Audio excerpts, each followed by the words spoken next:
ચીનમાં એક બહુ મોટા તત્વચિંતક થઈ ગયા. એ તત્વચિંતકનું નામ હતું કન્ફ્યુશિયસ. કન્ફ્યુશિયસ એક સરસ વાત કહેતા, if you listen you forget. તમે સાંભળશો તો ભૂલી જશો. If you write then you remember. તમે લખશો તો તમને યાદ રહેશે. But if you do then you know. પરંતુ તમે કરશો તો તમને અનુભવાશે. કોઈ વાતો સાંભળવા માટે નથી હોતી, કોઈ વાતો લખીને યાદ રાખવા માટે પણ નથી હોતી. વાતો સાંભળ્યા પછી કે યાદ રાખ્યા પછી જીવનમાં ઉતારવા માટે હોય છે. કારણ કે સાંભળેલી અને યાદ રાખેલી વાતો જો જીવનમાં ઉતારવામાં ન આવે તો એનાથી કોઈ જ ફેર ના પડે. અહીંયા જે વાતો થવાની છે એ વાતો સાંભળવા માટે નથી. અહીંયા જે વાતો થવાની છે એ વાતો યાદ રાખવા માટે પણ નથી. અહીંની વાતોને અમલમાં મૂકવાની કોશિશ કરજો અને પછી એનું પરિણામ જોજો. આ કાર્યક્રમનું નામ આપણે આપ્યું છે વિચારોની વાવણી. બધા જ ખેડૂત પરિવારના દીકરાઓ છે, ખેડૂત પરિવારની દીકરીઓ છે. આપણને બધાને ખબર છે વાવણીનો અર્થ શું છે.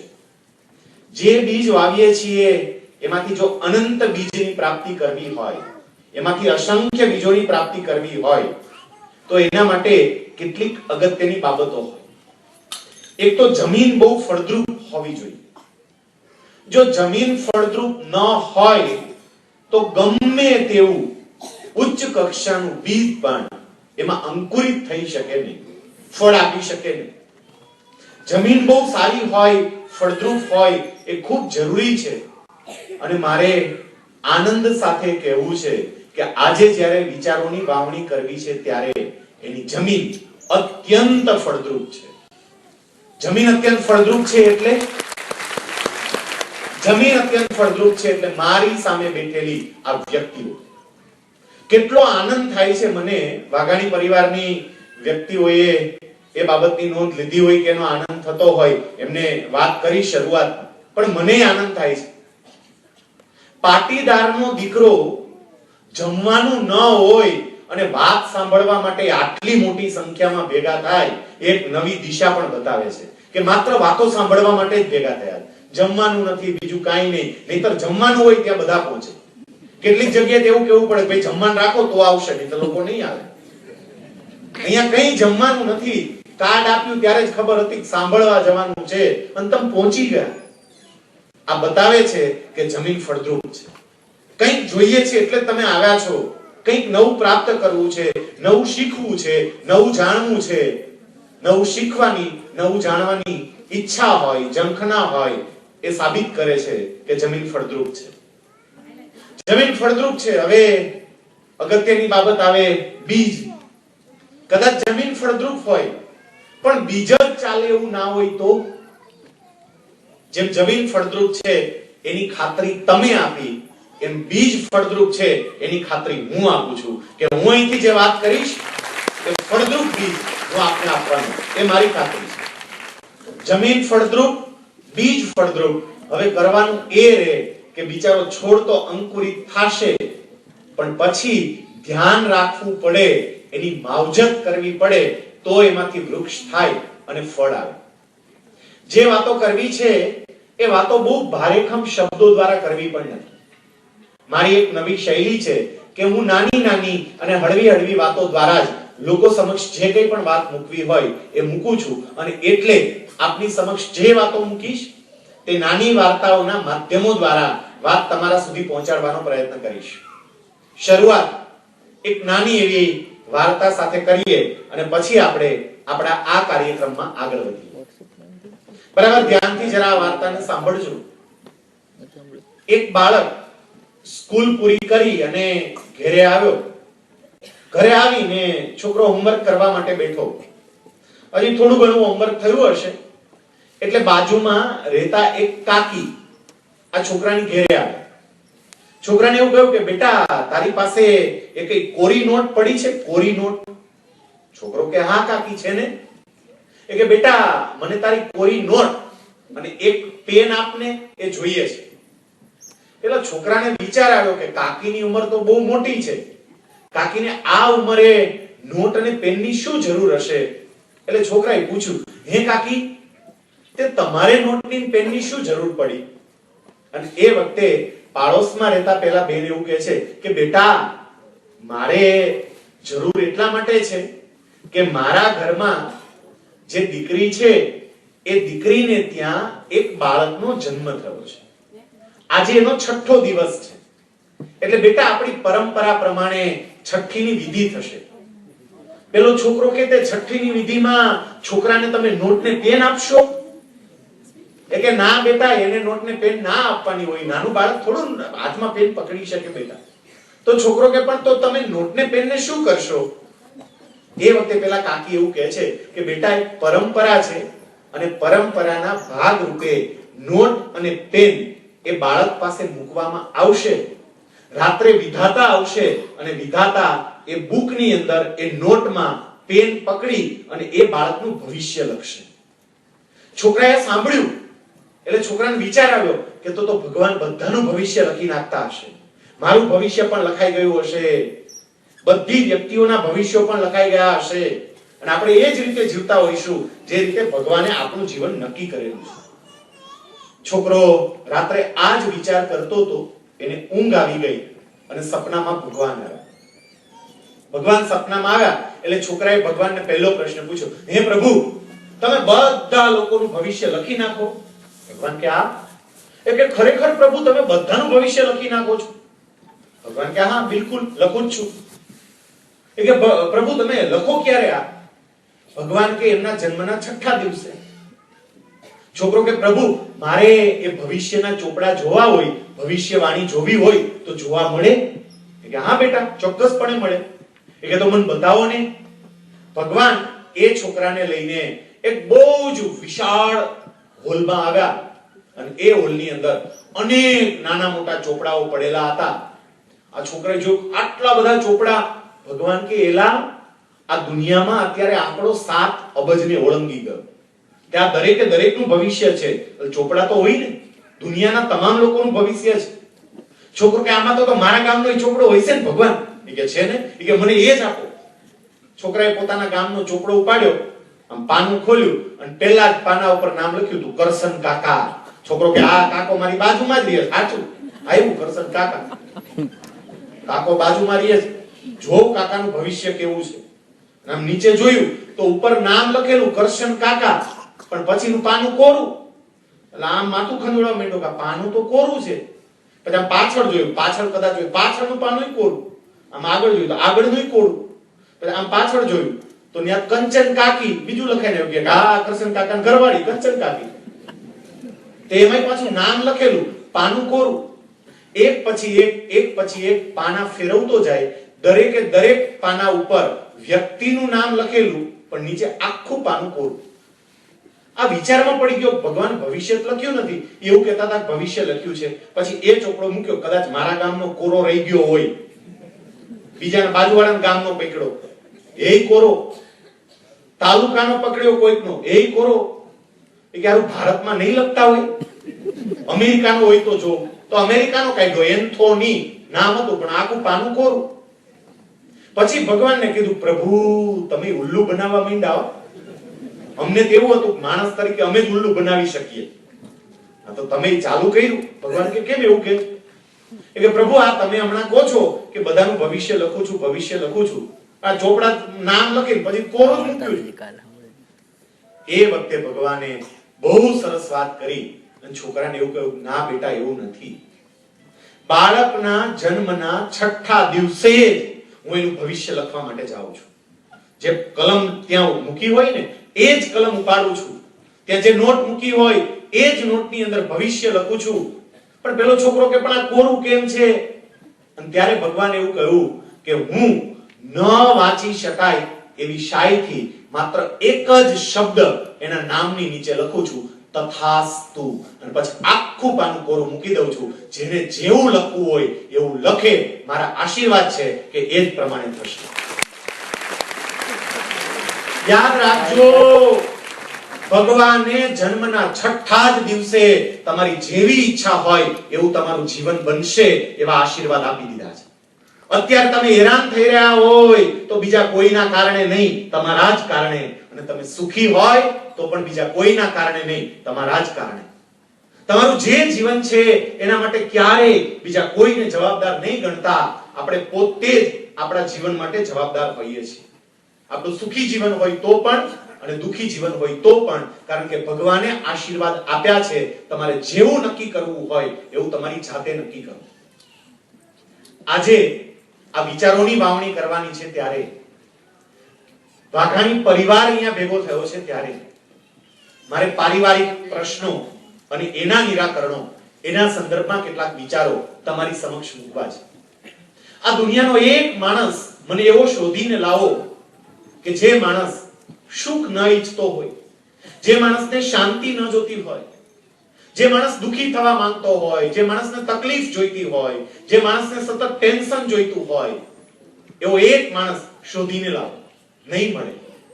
બધા લોકોને સુખી થવું છે, બધા લોકોને શાંતિ જોઈએ છે, પણ વાસ્તવિકતા એ છે કે આ સુખ કે શાંતિની અનુભૂતિ માત્ર અમુક વ્યક્તિઓ જ કરી શકે છે અને બાકીની બધી જ વ્યક્તિઓ કદાચ બધું હોવા છતાં પણ સતત દુખી રહે છે. આની પાછળનું કારણ કયું? એક વખત શાંતિ અને અશાંતિ બંને નાવા માટે ગયા. નદીમાં બંને નાતા હતા. શાંતિ વિચારવા, પેલી અશાંતિ વિચારવા માંડી, બધા શાંતિની પાછળ જ કેમ દોડે છે, મારી પાસે કેમ કોઈ નથી આવતા. એક કામ કરું તો હું આ શાંતિ નાઈ છે એના કપડા પહેરીને હું ભાગી જાઉં તો. શાંતિ એમને નાવામાં મશગુલ હતી, અશાંતિ બહાર નીકળી, શાંતિના કપડા પહેરી લીધા અને ભાગી ગઈ. પછી શાંતિ બહાર નીકળી, શાંતિએ જોયું પોતાના કપડા જ નહીં, શું કરે એટલે એને અશાંતિના કપડા પહેર્યા. માણસ સતત શાંતિના કપડા પહેરેલી અશાંતિની પાછળ જ દોડી રહ્યો છે, કારણ કે એને દેખાય છે એ શાંતિ જાય, એ શાંતિ, એ નથી, એ સુખ જાય, એ સુખ જાય, એ નથી. દુઃખ છે સુખના કપડા પહેરીને જતું રહ્યું છે, અશાંતિ છે.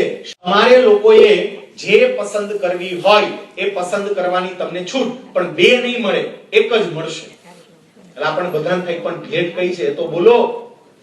અને પછી ભગવાન એવું કે મારી પાસે બે ભેટ છે ને, એમાં એક ભેટ એ સરસ મજાનો બંગલો છે. બંગલો એટલે કેવો? તમારી જેવી કલ્પના હોય એવો બંગલો. તમે જેવું મનમાં વિચારતા હોય, તમને કદાચ એવું લાગતું હોય કે મુકેશ અંબાણીનું 27 માળનું મકાન મારા બંગલા પાસે ઝાંખું પડવું જોઈએ તો એવો. અને તમારામાંથી કોઈ વિચારતા અરે એવડો મોટો સાપ કેદી થાય કે બેનોને તે પેલો વિચાર આવે ને, અરે એવું બધું ન હોય કે મકાન સાફ કોણ કરે? પટલાણી પેલું આ વિચાર, સાફ કોણ કરે? આપણે તો એ કે છે ને 3 બેડ હોલ કિચન, બસ બહુ થઈ ગયું. તમે જેવો ઈચ્છો, તમારા મનમાં જેવો હોય એવો બંગલો, અને બીજી તરફ એક ઝૂંપડું, ઘાસ અને માટીમાંથી બનેલું એક સામાન્ય ઝૂંપડું. અને આ બેમાંથી કોઈ એક વસ્તુ તમારે લઈ જવાની છે, ભેટ તરીકે પસંદ કરવાની છે. અને હવે હું હમણાં તમારો મત જાણું છું. હું જ્યારે તમારો મત પૂછું એટલે તમારે હાથ ઊંચો કરી અને બેમાંથી શું જોઈએ છે એમાં તમારો મત વ્યક્ત કરવાનો છે. પણ એટલી સ્પષ્ટતા કરી દઉં કે હૃદયમાં જે રમતું હોય ને એ માંગજો. આપણો જવાબ બીજા કરતા જુદો પડે એવું નહીં. અહીંયા ખરા અર્થમાં જે હોય એ બોલજો. અને કહી દઉં બીજી વાત, તમે હજુ તમારો મત વ્યક્ત કરો એ પહેલા, પરમ કૃપાળુ પરમાત્માએ જેવી રીતે આપણા ભવિષ્યના ચોપડામાં તથાસ્તુ શબ્દ ઉપર લખ્યો છે, એવી જ રીતે પોતાના બે હાથ પોળા કરી અને પ્રત્યેક ક્ષણે એક શબ્દ પણ બોલે છે, તથાસ્તુ, તથાસ્તુ, તથાસ્તુ, તથાસ્તુ. અને તથાસ્તુનો મતલબ થાય તારી ઈચ્છા પ્રમાણે. એટલે મનમાં જો બંગલાની ઈચ્છા થઈ તો તથાસ્તુ, અને મનમાં ઝૂંપડાની ઈચ્છા થઈ તોય તથાસ્તુ. યાદ રાખજો. આ વિચારીને આપણે જવાબ આપવાનો છે. આપનામાંથી જેટલા ભાઈઓ અને બધાય પાછો મત આપવાનો છો. આમાં ભાઈ ચૂંટણીમાં 50% મતદાન થયું હતું એમ નહીં, આમાં પૂરું થવું જોઈએ ભાઈ 100%. ઘણા કે પણ આપણને નહીં ફાવે, ખવાડવાનું ફરજિયાત. બેમાંથી એક વસ્તુ લેવાની છે. ઓકે, આપનામાંથી જેટલા એવું ઈચ્છતા હોય કે હે ભગવાન મને બંગલો આપી દે, એ પોતાનો હાથ ઊંચો કરો. મને તો જોઈએ છે, હું તો પહેલો હાથ. આપણે જે ભાઈ દિલમાં છે એ બોલીએ છે. એને બંગલો અને બરોબર ભાઈ બધાય હા શરમ વગર. આવા ઘણા શરમાય લોકો યાદ ઊંચો કરો. ઉપરથી ચાલુ છે આ તથાસ્તુ તથાસ્તુ ચાલુ છે પાછું. લખે ઓકે, હાથ નીચે લઈ તથાસ્તુ થઈ ગયું. બીજું યારે જરા પૂછી લઈએ ને, વાઘાણી પરિવારમાં ઝૂંપડાની કેટલાને ઈચ્છા છે? ઝૂંપડાની જેને ઈચ્છા હોય હાથ ઊંચો કરો જરા. ઝૂંપડાવાળા કેટલા છે? વાહ વાહ, કેવું પડે હો. બાકી ઝૂંપડામાં હાથ ઊંચા થયા. જો લઈ લો નીચે. ઝૂંપડાવાળા હાથ આમાં આ હાથ ઊંચા થયા ને એની પાછળનું કારણ કહું. આ લોકો બંગલામાં રહી રહીને એટલા કંટાળી ગયા કે હવે ઝૂંપડું છે. બહુ કંટાળો આવે. અમેરિકાની અંદર એક નવી પદ્ધતિ અમલમાં આવી છે. લોકો મર્સિડીઝ કારમાં ફરવા માટે આવે, મર્સિડીઝ કારને પાર્ક કરે, પછી $5 $10 નો ચાર્જ આપીને ગધેડા ઉપર સવારી કરે. ગામડામાં તમારે એમને ઠોકતા ગધેડાની માથે. એટલે મર્સિડીઝ પાર્ક હું કામ કે કંટાળી ગયા ભૌતિક સુખ. એમાં આજે ઝૂંપડાવાળા છે એ બિચારા કદાચ ભૌતિક સુખથી કંટાળી ગયા. કાર જોઈએ જ નહીં, બંગલો જોઈએ જ નહીં. ઓકે, કઈ વાંધો નહીં, એમણે કદાચ કંઈક વિચાર્યું હશે. બંગલામાં મોટા ભાગના હાથ ઊંચા થયા અને ઝૂંપડામાં બહુ ઓછી વ્યક્તિઓના હાથ ઊંચા થયા. ભગવાન તથાસ્તુ બોલે એ પહેલા એક નાની એવી સ્પષ્ટતા ભગવાન કરે છે. અને ભગવાન એવું કહે છે કે તમારી ઈચ્છા પ્રમાણે બંગલો જોઈતો હોય તો બંગલો મળશે, ઝૂંપડું જોઈતું હોય તો ઝૂંપડું મળશે. પણ મારે એક નાની એવી સ્પષ્ટતા કરવી છે. આપણે બધાને આમ પ્રશ્ન થયો, ભગવાન આ હવે કઈ સ્પષ્ટતા કરવી? બોલો. ભગવાન કે જો ભાઈ બંગલો જોઈતો હોય તો બંગલો મળશે, પણ બંગલો નગરથી દૂર જંગલની વચ્ચે એકાંત જગ્યાએ આવેલો છે. એટલું નહીં, બંગલામાં તમારે એકલા રહેવાનું છે, પરિવાર આરે નહીં. તમારે કોઈ દિવસ બંગલાની બહાર નીકળવાનું નહીં. બહારની કોઈ વ્યક્તિ ક્યારેય બંગલામાં આવશે નહીં. આટલી સ્પષ્ટતા કર્યા પછી અને પછી બીજી ઝૂંપડાની સ્પષ્ટતા કરી કે ઝૂંપડું જોઈતું હોય તો ઝૂંપડું ગામની વચ્ચે છે. તમે પરિવાર સાથે એમાં રહી શકો છો. તમે ગામના લોકોને મળવા જઈ શકો છો, ગામના લોકો તમને મળવા આવી શકે છે. આટલી સ્પષ્ટતા પછી ભગવાન એવું કહે કે હવે જેટલાને બંગલો જોતો હોય એ જરાક પોતાનો હાથ ઊંચો કરો. કેટલાને બંગલો જોઈતો? હાથ ઊંચો કરો. તોય છે જો એક બે છે. એ આ પાછું કેવું હોય ખબર છે કે આવું રડવાનું જ હોય તો બાર ઓટલે બેસીને રડવું એના કરતા ઓડી કારમાં બેઠા નો રોઈએ, સારી રીતે રોઈએ. એકલા રહેવું છે તો પણ બંગલો જોઈએ છે. એક કે બે વ્યક્તિ એમણે હાથ ઊંચા કર્યા. આનું તારણ શું? મૂળ મારે તમને જે વાત સમજાવી છે એનો પાયો હું નાખી રહ્યો છું. આનું તારણ શું? માણસ સામાજિક પ્રાણી છે અને ક્યારેય એ સમાજ વગર જીવી શકે નહીં. એને એકલો કરો એ રહી જ ના શકે. કદાચ આપણને એવું થાય કે ના આપણે રહેવા માટેનો પ્રયત્ન કરીએ. વ્યક્તિ જ્યારે સમાજથી અલિપ્ત થાય, સમાજથી જુદી થાય અને એકલી રહે ત્યારે એ વ્યક્તિ પાગલ થઈ જાય, સિવાય કે કોઈ ઉચ્ચ કોટીનો સંન્યાસી હોય. નહીંતર એ વ્યક્તિ પાગલ થઈ જાય, રહી જ ના શકે, જીવી જ ના શકે. એટલે પહેલો સિદ્ધાંત, સમાજ વગર ક્યારેય જીવી ન શકાય. આપણી આસપાસ રહેતા લોકો, આપણા પરિવારના લોકો, એના વગર આપણે ક્યારેય જીવી નહીં શકીએ. તમે જરા કલ્પના તો કરો કે તમે કદાચ મહેનત કરો અને તમને કોઈ પરિણામ મળે. હું તો એવું કહું કે વાઘાણી પરિવારની કોઈ વ્યક્તિ એને ભારત રત્ન મળે, ભારત રત્ન, પદ્મશ્રી નહીં. તમારે પેલા મથુરભાઈ સવાણી લાવ્યા પદ્મશ્રી, સમજ્યા? ભારત રત્ન, તમને ભારત રત્ન મળ્યો, આ દેશનો ટોચનો એવોર્ડ. પણ એ ખુશી વેચવા માટે તમારો પરિવાર કે સગાવાલા ન હોય તો ભારત રત્ન મેળવીને શું કરવાનું? ખુશી વેચવાની કોની હારે કે મને આ મળ્યો, મને આ મળ્યો, મને આ મળ્યો? કોની હારે વેચશો? પરિવાર તો જોઈએ ને, કોઈક રાજી થનારી વ્યક્તિ તો જોઈએ ને, આપણા કેનારી કોઈ વ્યક્તિ આપણી આસપાસ જોઈએ. આ પહેલો સિદ્ધાંત, વ્યક્તિ ક્યારેય સમાજ વગર જીવી શકે નહીં. એટલું જ નહીં, હવે બીજો સિદ્ધાંત કેવો છે? માની લો કે આપણે બધાય નક્કી કરી નાખ્યું કે હવે ઝૂંપડું જ જોઈએ છે. એટલે આપણે એમ કહ્યું કે પ્રભુ અમને ઝૂંપડું આપો, આવો બંગલો નથી જોતો, એ બંગલા કરતા હું મારા પરિવાર સાથે રહી શકું, હું ગામના લોકોની વચ્ચે રહી શકું, એવું ઝૂંપડું મને આપો. ભગવાન કે ઝૂંપડું જોતું હોય તો ઝૂંપડામાં પાછા બે પ્રકાર છે, એ ટાઈપ અને બી ટાઈપ. આપણે કે હવે છે ની રોન કાઢો છો, આમાં એ ટાઈપ બી ટાઈપ કે ભાઈ ઝૂંપડામાં બે પ્રકાર છે. આપણે કઈ જરાક કયો પ્રભુ, તો વિસ્તારથી સમજાવો. હવે બીજું શું મારા વાલા, જે કંઈ પણ હોય એ ખોલો, શો કરો. અને એ વખતે ભગવાન એવું કહે છે કે એ ટાઈપનું ઝૂંપડું અને બી ટાઈપનું ઝૂંપડું બંને ગામની વચ્ચે જ આવેલા છે. જરા ધ્યાનથી સાંભળજો. એ ટાઈપનું ઝૂંપડું, એમાં જે પરિવાર રહે છે એ પરિવારના લોકો જ્યારે ગામની બહાર નીકળે ત્યારે ગામના બાકીના તમામ લોકો એને મળવા માટે દોડે છે, એની બાજુમાં જવા ઈચ્છે છે, એની હારે વાત કરવા ઈચ્છે છે. એ પ્રકારના ઝૂંપડામાં રહેતા લોકો ગામના લોકોને કંઈ સલાહ આપે તો ગામના લોકો એની સલાહ સ્વીકારે છે. એ પ્રકારના ઝૂંપડામાં રહેતા લોકો કોઈ તકલીફ પડે, ગામના લોકો દોડીને એની પાસે આવે છે.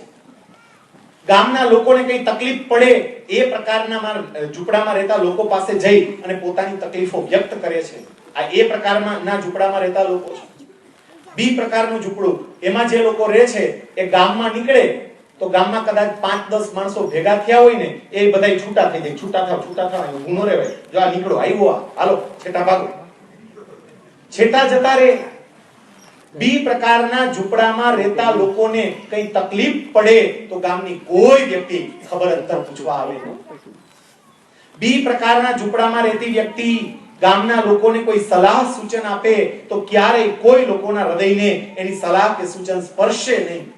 અને ગામના લોકોને ક્યારેય કોઈ તકલીફ હોય તો બી પ્રકારના ઝૂંપડામાં રહેતા લોકો પાસે જઈ અને પોતાની વાત કરે. આ બે પ્રકારના ઝૂંપડા, એ પ્રકારનું અને બી પ્રકારનું. અને હવે આ બેમાંથી આપણે કોઈ ઝૂંપડું પસંદ કરવું હોય તો કયું ઝૂંપડું આપણે પસંદ કરીએ, એ કે બી? નાના છોકરાએ જવાબ આપ્યો. મોટા ઠીક ભાઈ, આ વાઘાણી પરિવારના ટાબરિયાઓને ધન્યવાદ દેવા. એને ખબર પડી ગઈ કયા ઝૂંપડામાં રહેવાય. દરેકે દરેક વ્યક્તિ જાણે છે શું કામ એ પ્રકારનું ઝૂંપડું પસંદ કર્યું. કારણ કે દુનિયાની પ્રત્યેક વ્યક્તિ એવું ઈચ્છે છે કે માત્ર સમાજની વચ્ચે રહે એટલું નહીં, સમાજ એને પ્રેમ આપે, એને આદર આપે. ખાલી સમાજની વચ્ચે રહેવાથી ના ચાલે. સમાજ એમને પ્રેમ આપે, એને આદર આપે, એને માન સન્માન આપે, એ અગત્યનું છે.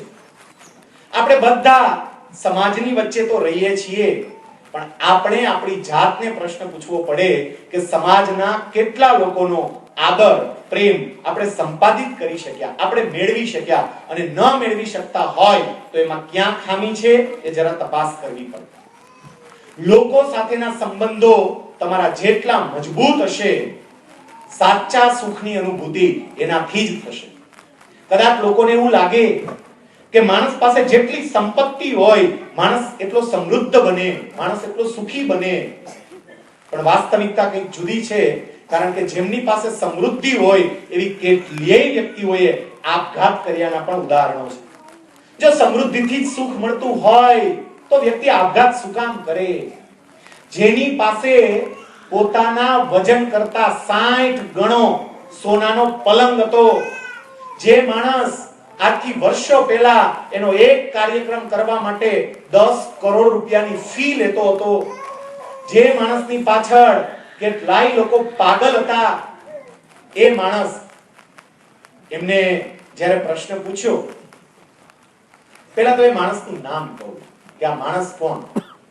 એ માણસનું નામ છે માઇકલ જેક્સન. માઇકલ જેક્સન, એમને જ્યારે એક પત્રકારે પ્રશ્ન પૂછ્યો, mister Jackson, how many days have you passed happily in your life? તમે તમારા જીવનમાં સુખના કેટલા દિવસો પસાર કર્યા? જેને પોતાના વજન કરતા 60 ગણું સોનાનો પલંગ ઉપર જે માણસ સૂતો હોય, જે માણસ એક કાર્યક્રમ કરવા માટેના 10-10 કરોડ રૂપિયા લેતો હોય, એ માણસનો જવાબ શું હોય કે મારી આખી જિંદગી ભાઈ આનંદમાં પસાર થઈ. પણ માઇકલ જેક્સન એને જવાબ આપે છે, my dear friend, not a single day I have passed happily in my life. મેં જીવનમાં એક પણ સુખનો દિવસ પસાર નથી કર્યો. ક્યારેક તો મને એવું લાગે છે કે આખી દુનિયામાં હું એકલો છું અને મારા ઘરના ખૂણામાં બેસીને હું એકલો રડી લઉં છું. આ માણસને એકલતાની અનુભૂતિ કેમ થઈ, એવું કેમ લાગ્યું? એટલા માટે કારણ કે એ સાચા અને દિલના સંબંધો લોકો સાથે બાંધી ના શકે. અને બીજી તરફે બહુ દૂર જવાની જરૂર નથી. તમારી સોસાયટીમાં જરા નજર કરો. એક બે વ્યક્તિઓ એવી હશે કે જે વ્યક્તિ પાસે આર્થિક સમૃદ્ધિ ભલે ન હોય પણ દિલના સંબંધ એને એવા બાંધ્યા હશે ને કે એ માણસ મોટા માણસ તરીકે આખી સોસાયટીમાં છાતી ઊંચી રાખીને આંટા મારતો હશે. લોકો એને માન અને સન્માન આપતા હશે કારણ કે એમને સંબંધ એવા બાંધ્યા છે. મારા સંબંધો મજબૂત થાય પહેલા તો પરિવાર સાથેના સંબંધો અને પછી સમાજ સાથેના સંબંધો. હું જો તમારી વાત કરું તો પહેલા તો તમારા કુટુંબ સાથેના સંબંધ, પછી વાઘાણી પરિવાર સાથેના સંબંધ અને પછી સમાજ સાથેના સંબંધ એ મજબૂત કરવા હોય તો શું કરી શકાય? આજે આપણે એ વિચારો વાવવા છે કે જે સમાજમાં રહીએ છીએ એ લોકોનો પ્રેમ સંપાદિત કરવો હોય, લોકો આપણને આદર આપે, માન આપે, સન્માન આપે. અને હું તો ત્યાં કહું કે શરૂઆત આપણા ઘરથી થાય. આપણી દીકરી કે આપણો દીકરો આપણને ચાહતા થાય, આપણી માં કે આપણો બાપ આપણને પ્રેમ કરતા થાય, આપણા કાકા કાકી, મામા, ફઈ, ફુવા એ બધાનો આપણને આદર મળતો થાય. અને પછી સમાજ, આડોશ પાડોશના લોકો, સગા સંબંધીઓ એમનો આદર અને પ્રેમ મળતો થાય. એના માટે શું કરી શકાય? કેટલાક ઉપાયો મારે તમારી સમક્ષ મૂકવા છે. સૌથી પહેલો ઉપાય લોકોનો પ્રેમ સંપાદિત કરવા માટે, અને એ ઉપાય છે સામેવાળાના દ્રષ્ટિકોણથી વિચારતા શીખો. આપણે માત્ર ને માત્ર આપણા દ્રષ્ટિકોણથી વિચારીએ છીએ અને એને કારણે આપણને સામેવાળી વ્યક્તિ ખોટી લાગે છે અને એની સાથેનો સંબંધ તૂટે છે. માત્ર આપણે આપણા દ્રષ્ટિકોણથી જ વિચારીએ છીએ.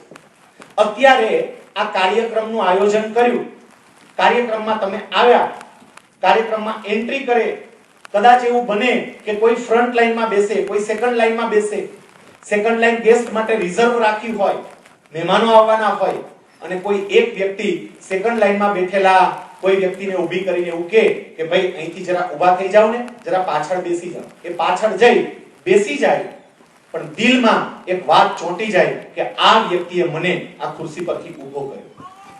તમે બિલકુલ સાચા છો, તમને ખુરશી ઉપરથી ઊભા કર્યા, તમારું અપમાન થયું, તમે સાચા. પણ જરા તમારી જાતને સામેવાળી વ્યક્તિની જગ્યાએ મૂકીને વિચારો, ત્યારે સમજાય કે એની જગ્યાએ તમે હોત તો તમે શું કરત? તમને આ જવાબદારી સોંપી હોત તો તમે શું કરવાના હતા? આપણે માત્ર ને માત્ર આપણા દ્રષ્ટિકોણથી વિચારીએ છીએ. આપણે સાચા, સામેવાળા બધા ખોટા. તમે સાચા હોઈ શકો પણ સામેવાળી વ્યક્તિ પણ સાચી હોઈ શકે. હું ઘણી વખત આનું એક સરસ ઉદાહરણ આપું છું. કદાચ મેં વાઘાણી પરિવાર વખતે પણ એ વાત કરી હતી, પણ આ ઉદાહરણ બહુ સરસ છે અને કાયમ માટે યાદ રાખવા જેવું છે. છોકરો શાળાએ ગયો, ગણિતના શિક્ષકે એ છોકરાને સામાન્ય પ્રશ્ન પૂછ્યો કે બેટા, હું તને એક સફરજન આપું, ફરીથી એક સફરજન આપું અને ફરીથી એક સફરજન આપું તો તારી પાસે કુલ કેટલા સફરજન થાય? છોકરો કે સાહેબ મારી પાસે 4 સફરજન થાય. સાહેબ કે બેટા, કદાચ તું મારી વાત સાંભળી નથી શક્યો બેટા, મારી વાત તને સંભળાણી નથી. જરા તારા કાન સરવા કર બેટા. હું તને એક સફરજન આપું, ફરીથી એક સફરજન આપું અને ફરીથી એક સફરજન આપું તો તારી પાસે કુલ કેટલા સફરજન થાય? પેલો છોકરો કે સાહેબ 4 સફરજન થાય. સાહેબ કે આ છોકરો કંઈક અલગ વિચારે છે, આટલો સરળ જવાબ નથી આપતો. એક કામ કર બેટા, તને કયું ફળ વધારે ભાવે? છોકરો કે સાહેબ મને જામફળ વધુ ભાવે. ઓકે બેટા, હું તને એક જામફળ આપું, ફરીથી એક જામફળ આપું, ફરીથી એક જામફળ આપું, તારી પાસે કુલ કેટલા જામફળ થાય? છોકરો કે સાહેબ 3 જામફળ થાય. અને સાહેબે ખુરશી ઉપરથી કૂદકો માર્યો. શાબાશ, વેરી ગુડ બેટા, જો જવાબ સાચો. જામફળમાં જવાબ સાચો આવી ગયો. જો સફરજન નહોતું ભાવતું એટલે બેટા તકલીફ પડી, જામફળમાં જવાબ તારો પરફેક્ટ બેટા, સાચો જવાબ, બિલકુલ, વાહ શાબાશ, સરવાળો આવડે છે. પણ પાછા શિક્ષક હતા અને શિક્ષકનું એક લક્ષણ છે કે એ જે માનતા હોય એ સામેવાળી વ્યક્તિને મનવે નહીં ને ત્યાં સુધી એને શાંતિ ના હોય. એટલે વિચાર સતત મનમાં આવે કે આ જામફળમાં સાચો પડ્યો પણ સફરજનમાં કેમ કાચો પડતો હતો, એટલે સફરજન વાળો પ્રશ્ન પાછો નાખ્યો. એ કે જો બેટા, તે જેવી રીતે જામફળનો જવાબ આપ્યો ને એ જ રીતે બેટા જરા વિચારી ફરીથી મને પાછો સફરજનનો જવાબ આપ. હું તને એક સફરજન આપું, ફરીથી એક સફરજન આપું, ફરીથી એક સફરજન આપું, તો તારી પાસે કુલ કેટલા સફરજન થાય? પણ બેટા જરા વિચારજે હો બેટા. જેવી રીતે જામફળનો જવાબ આવે ને બેટા, બસ એવી જ રીતે આ સફરજનનો જવાબ આવે. હવે બોલ બેટા, કેટલા સફરજન થાય? પેલો છોકરો કે 4. સાહેબે બે હાથે આ માથાના વાળ ખેંચ્યા, પોતાના ને પોતાના. એ કે ડોબા, આ જામફળ 3 થાય તો સફરજન 4 કેમ થાય? તે છોકરાએ દફતરમાં હાથ નાખીને બહાર કાઢ્યું સફરજન. એ કે મારા ભાઈએ ભાગમાં આપ્યું છે. 3 તમે દેતા હતા ને એક મારા ભાઈએ દીધું. મારે ગણવાનું ખરું ને, કેટલા થાય તાર પાસે, કેટલા થાય તાર પાસે, કેટલા થાય? 4 થાય. 3 તમે દેતા હતા, એક મારા ભાઈએ દીધું. જામફળ ભાઈએ નહોતું દીધું, જામફળ 3 જ થયા. આપણને બધાને હસવું આવે, પણ જીવનના બધા જ પ્રશ્નો અહીંથી જ શરૂ થાય છે. બધા પ્રશ્નો. તમે એવું કહો કે સફરજન 3 અને સામેવાળી વ્યક્તિ એવું કહે સફરજન 4, એટલે તમારો ગુસ્સો 7મા આસમાને જાય કે સફરજન 4 હોય જ કેવી રીતે શકે? સફરજન 3 એ તમારી વાત સાચી, પણ સામેવાળી વ્યક્તિ એમ કહે કે સફરજન 4, તો એ પણ સાચા હોઈ શકે, કારણ કે ચોથું સફરજન તમને નથી દેખાતું, એ એને દેખાય છે. એ કે એ પણ સાચું હોય, ખાલી તમે કહો એમ નહીં. સંબંધ મજબૂત કરવા હોય તો સામેની વ્યક્તિને એના દ્રષ્ટિકોણથી સમજતા થાઓ. માત્ર ને માત્ર તમારા દ્રષ્ટિકોણથી દુનિયાને જોવાનું છોડો. અંગ્રેજીમાં 6 લખેલા હોય, એક વ્યક્તિ મારી જેમ આ બાજુ ઊભી હોય, પછી આમ જોવે કે કોઈએ બહુ સરસ 6 લખ્યા છે, વેરી નાઈસ, બહુ સરસ.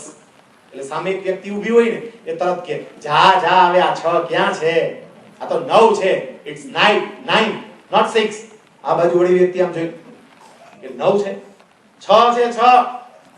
સામેવાળી વ્યક્તિ તરત એવું કે બાડા, ચશ્મા ચડાય, આ 6 નહીં 9 છે. બે આ બાજુ 6, ઓલો 9, 6 9, ઝઘડો થાય. અને એ જ વખતે તમે ત્યાંથી નીકળો, તમે આમ જોઈ જાઓ કે એક વ્યક્તિ 6 કે છે, એક વ્યક્તિ 9 કે છે. આ બંનેમાંથી સાચું કોણ છે? સાચું કોણ? બંને. Very nice. અને બંને વ્યક્તિને સાચી સાબિત કરવી હોય તો તમે કાંઈ પણ બોલ્યા વગર એવું કયું કામ કરો કે બે વ્યક્તિ એકબીજાની વાત સ્વીકારી લે? એવું કયું કામ કરાય? બેન બાજુ ભેગા કરી દેવાના. બધાને ખબર. આમ એ ઓલાને કહે જરાક આ બાજુ આવતો રહેતો, આને કહે જરાક વાં જતો રહેતો. જીવનમાં આ જ કરવાનું છે.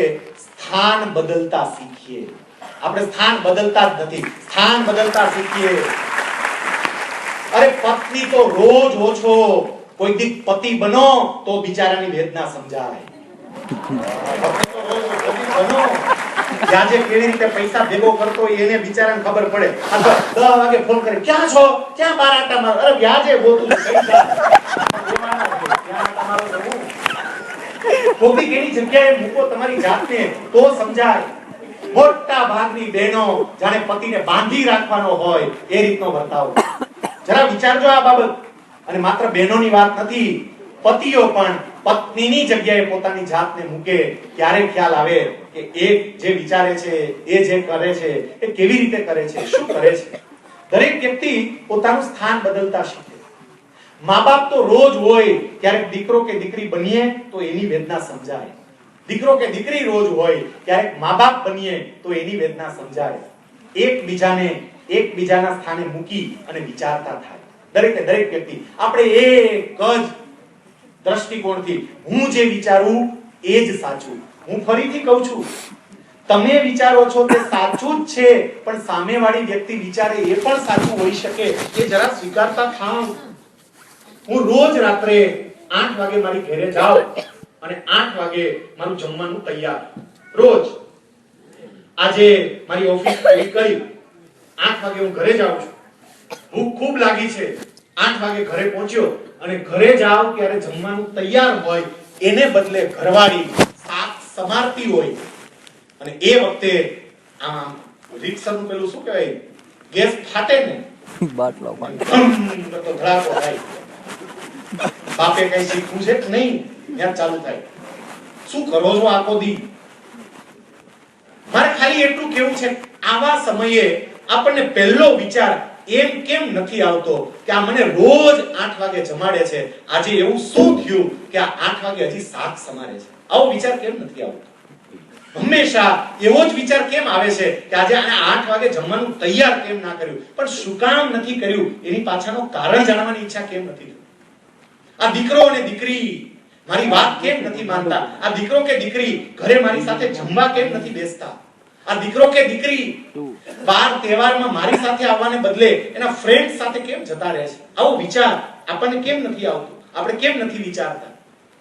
દરેક વ્યક્તિ સામેવાળી વ્યક્તિની જગ્યાએ પોતાની જાતને મૂકીને વિચારે ને ત્યારે ખબર પડે કે એ વ્યક્તિ સાચી હોય. હું સરકારમાં ક્લાસ 1 અધિકારી છું અને અમારા સરકારમાં બની ગયેલી એક ઘટના, તો ઘરનો પરિવાર કહેવાય એટલે કહેવામાં કોઈ વાંધો નહીં. બની ગયેલી એક ઘટના કે સામેવાળી વ્યક્તિની જગ્યાએ તમારી જાતને મૂકો ને ત્યારે સમજાય. સરકારમાં, ગુજરાત સરકારમાં શિક્ષણ વિભાગમાં સેક્રેટરી તરીકે એક આઈએએસ અધિકારીની નિમણૂક થઈ. સેક્રેટરી, સિનિયર અધિકારી. એને આખો એજ્યુકેશન ડિપાર્ટમેન્ટ, શિક્ષણ વિભાગ એ સંભાળવાનું હતું.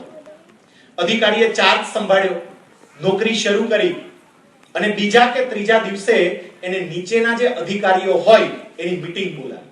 બધા અધિકારીઓ સાથે ભેગા કર્યા અને પછી એવું કહ્યું કે આ શિક્ષણ વિભાગને આપણે બીજા વિભાગોની સરખામણીમાં વધારે ગુણવત્તાવાળો કરવો હોય, શિક્ષણનું સ્તર સુધારવું હોય તો આપણે શું કરવું જોઈએ? મને ઉપાયો આપો, મને સૂચનો આપો. અધિકારીઓએ એવું કહ્યું કે સાહેબ જો સાચું કહીએ, દુઃખ ન લાગે, મોટાભાગના અધિકારીઓને આવું કેવું હતું કે સાહેબ જો સાચું કહીએ તો શિક્ષણની ગુણવત્તા સુધારવા માટે પહેલું કામ તો એ કરવું પડે કે ફિક્સ પગારમાં કામ કરતા શિક્ષકોને પૂરો પગાર આપો. પેલા પગાર આ સાહેબ આટલા રૂપિયામાં, તે વખતે 2500 રૂપિયા ફિક્સ પગાર હતો. આ ઘટના બની ત્યારે 2500 રૂપિયામાં તો લોકો કેવી રીતે નિષ્ઠાથી કામ કરે સાહેબ? પેલા પગાર વધારવો જોઈએ. સાહેબે એમ કહ્યું કે ના, વાત તમારી સાચી. એક કામ કરો, આપણે આ પગાર વધારો કરવો હોય તો એની પ્રોસિજર શું હોય? તો સરકારમાં એક આખી પ્રક્રિયા હોય કે એની આખી એક દરખાસ્ત તૈયાર કરવી પડે અને નાણાંને લગતી કોઈ પણ દરખાસ્ત હોય એટલે સરકારના નાણાં વિભાગમાં જાય અને નાણાં વિભાગના સેક્રેટરી એને મંજૂરી આપે તો એ મંજૂર થાય. ખાલી મારો વિભાગ મંજૂર કરી દે એટલું નહીં, બજેટ સંભાળતો એને પૂછવું પડે કે આ પોહાય એમ છે કે આખી દરખાસ્ત તૈયાર કરે. નાણાં વિભાગમાં ગઈ, નાણાં વિભાગના સેક્રેટરી પાસે દરખાસ્ત આવી અને જોયું કે આ તો પૂરા પગારમાં શિક્ષકોને લાવવા માટેની દરખાસ્ત છે. તે નાણાં વિભાગના સેક્રેટરીએ એ દરખાસ્ત ઉપર રિમાર્ક આપ્યા કે સરકારની નાણાકીય પરિસ્થિતિ ધ્યાને લેતા આ દરખાસ્તને સ્વીકારી શકાય તેમ નથી. આવું લખીને આવ્યું પાછું. અને પાછું આવ્યું ને ત્યારે શિક્ષણ વિભાગના આ સેક્રેટરી એની પાસે જ્યારે આ ફાઇલ પાછી આવી અને એને નાણાં વિભાગના સેક્રેટરીનું આવું લખાણ વાંચ્યું એટલે રીતસરની 4-5 અધિકારીઓ સામે બેઠા હતા સિનિયર, એની હાજરીમાં પોતાના ટેબલ ઉપર ફાઇલ પછાડી અને ફાઇલ પછાડીને બોલ્યા, કોણ છે આ ડોબો ત્યાં અત્યારે નાણાં વિભાગમાં બેઠો? કઈ ખબર પડે છે કે નહીં? આમાં મારે શિક્ષણ વિભાગની ગુણવત્તા કેવી રીતે સુધારવાની? ના પાડી દે છે, આ ના થાય આમ તેમ એમ પોતાનો બળાપો કાઢ્યો. વાત ત્યાં પતી ગઈ. ઘટના અહીંયા પૂરી. જે અધિકારી શિક્ષણ વિભાગમાં સેક્રેટરી તરીકે હતા એ જ અધિકારીની અમુક વર્ષો પછી બદલાતા નાણાં વિભાગમાં અધિકારી તરીકે, સેક્રેટરી તરીકે નિમણૂક થઈ. એ વખતે શિક્ષણ વિભાગમાં બીજા સેક્રેટરી હતા. શિક્ષણ વિભાગના બાકીના અધિકારીઓએ આ શિક્ષણ વિભાગના સેક્રેટરીને એવું કહ્યું, સાહેબ એક કામ કરવું હોય તો અત્યારે કરવા જેવું છે. એ કે શું? કે શિક્ષકોને પૂરા પગારની દરખાસ્ત મંજૂર કરાવી હોય થઈ જાય. એ કે કેવી રીતે? એ કે સાહેબ જે સાહેબે દરખાસ્ત મૂળભૂત તૈયાર કરાવી હતી ને એ જ અત્યારે નાણાં વિભાગમાં બેઠા છે. મંજૂરી આપનારા એ જ છે. મોકલો એટલે હમણાં મંજૂર. તો દરખાસ્ત પાછી ઉતારી, પાછી તૈયાર કરી, બધા ફેરફારો કર્યા, મોકલી અને હવે દરખાસ્ત કોની પાસે આવી? એની પાસે કે જેને મૂળભૂત રીતે આ દરખાસ્ત મંજૂર કરી હતી એની પાસે જ આવીને ઊભી. અને હવે દરખાસ્ત તમારે મંજૂર કરવાની હતી, જેને દરખાસ્ત મોકલી હતી એની પાસે આવી. એક વખતે દરખાસ્ત નામંજૂર થવાને કારણે જેને બળાપો કાઢ્યો તો એની પાસે દરખાસ્ત આવી અને એને દરખાસ્ત ઉપર શું લખ્યું? હાલમાં પૂરતી જોગવાઈ ન હોય આ દરખાસ્તને મંજૂર કરી શકાય તેમ નથી. આવી પાછી એ તો ન્યા બેહો પછી સમજાય. અહીંયા બેઠા બધું બોલાય. અહીં સામે બેઠા બેઠા ઘણા કહેતા હોય ને, આ પ્રમુખ ને હોદ્દેદારો ને બધાય છે ને, આમ લેનો આવો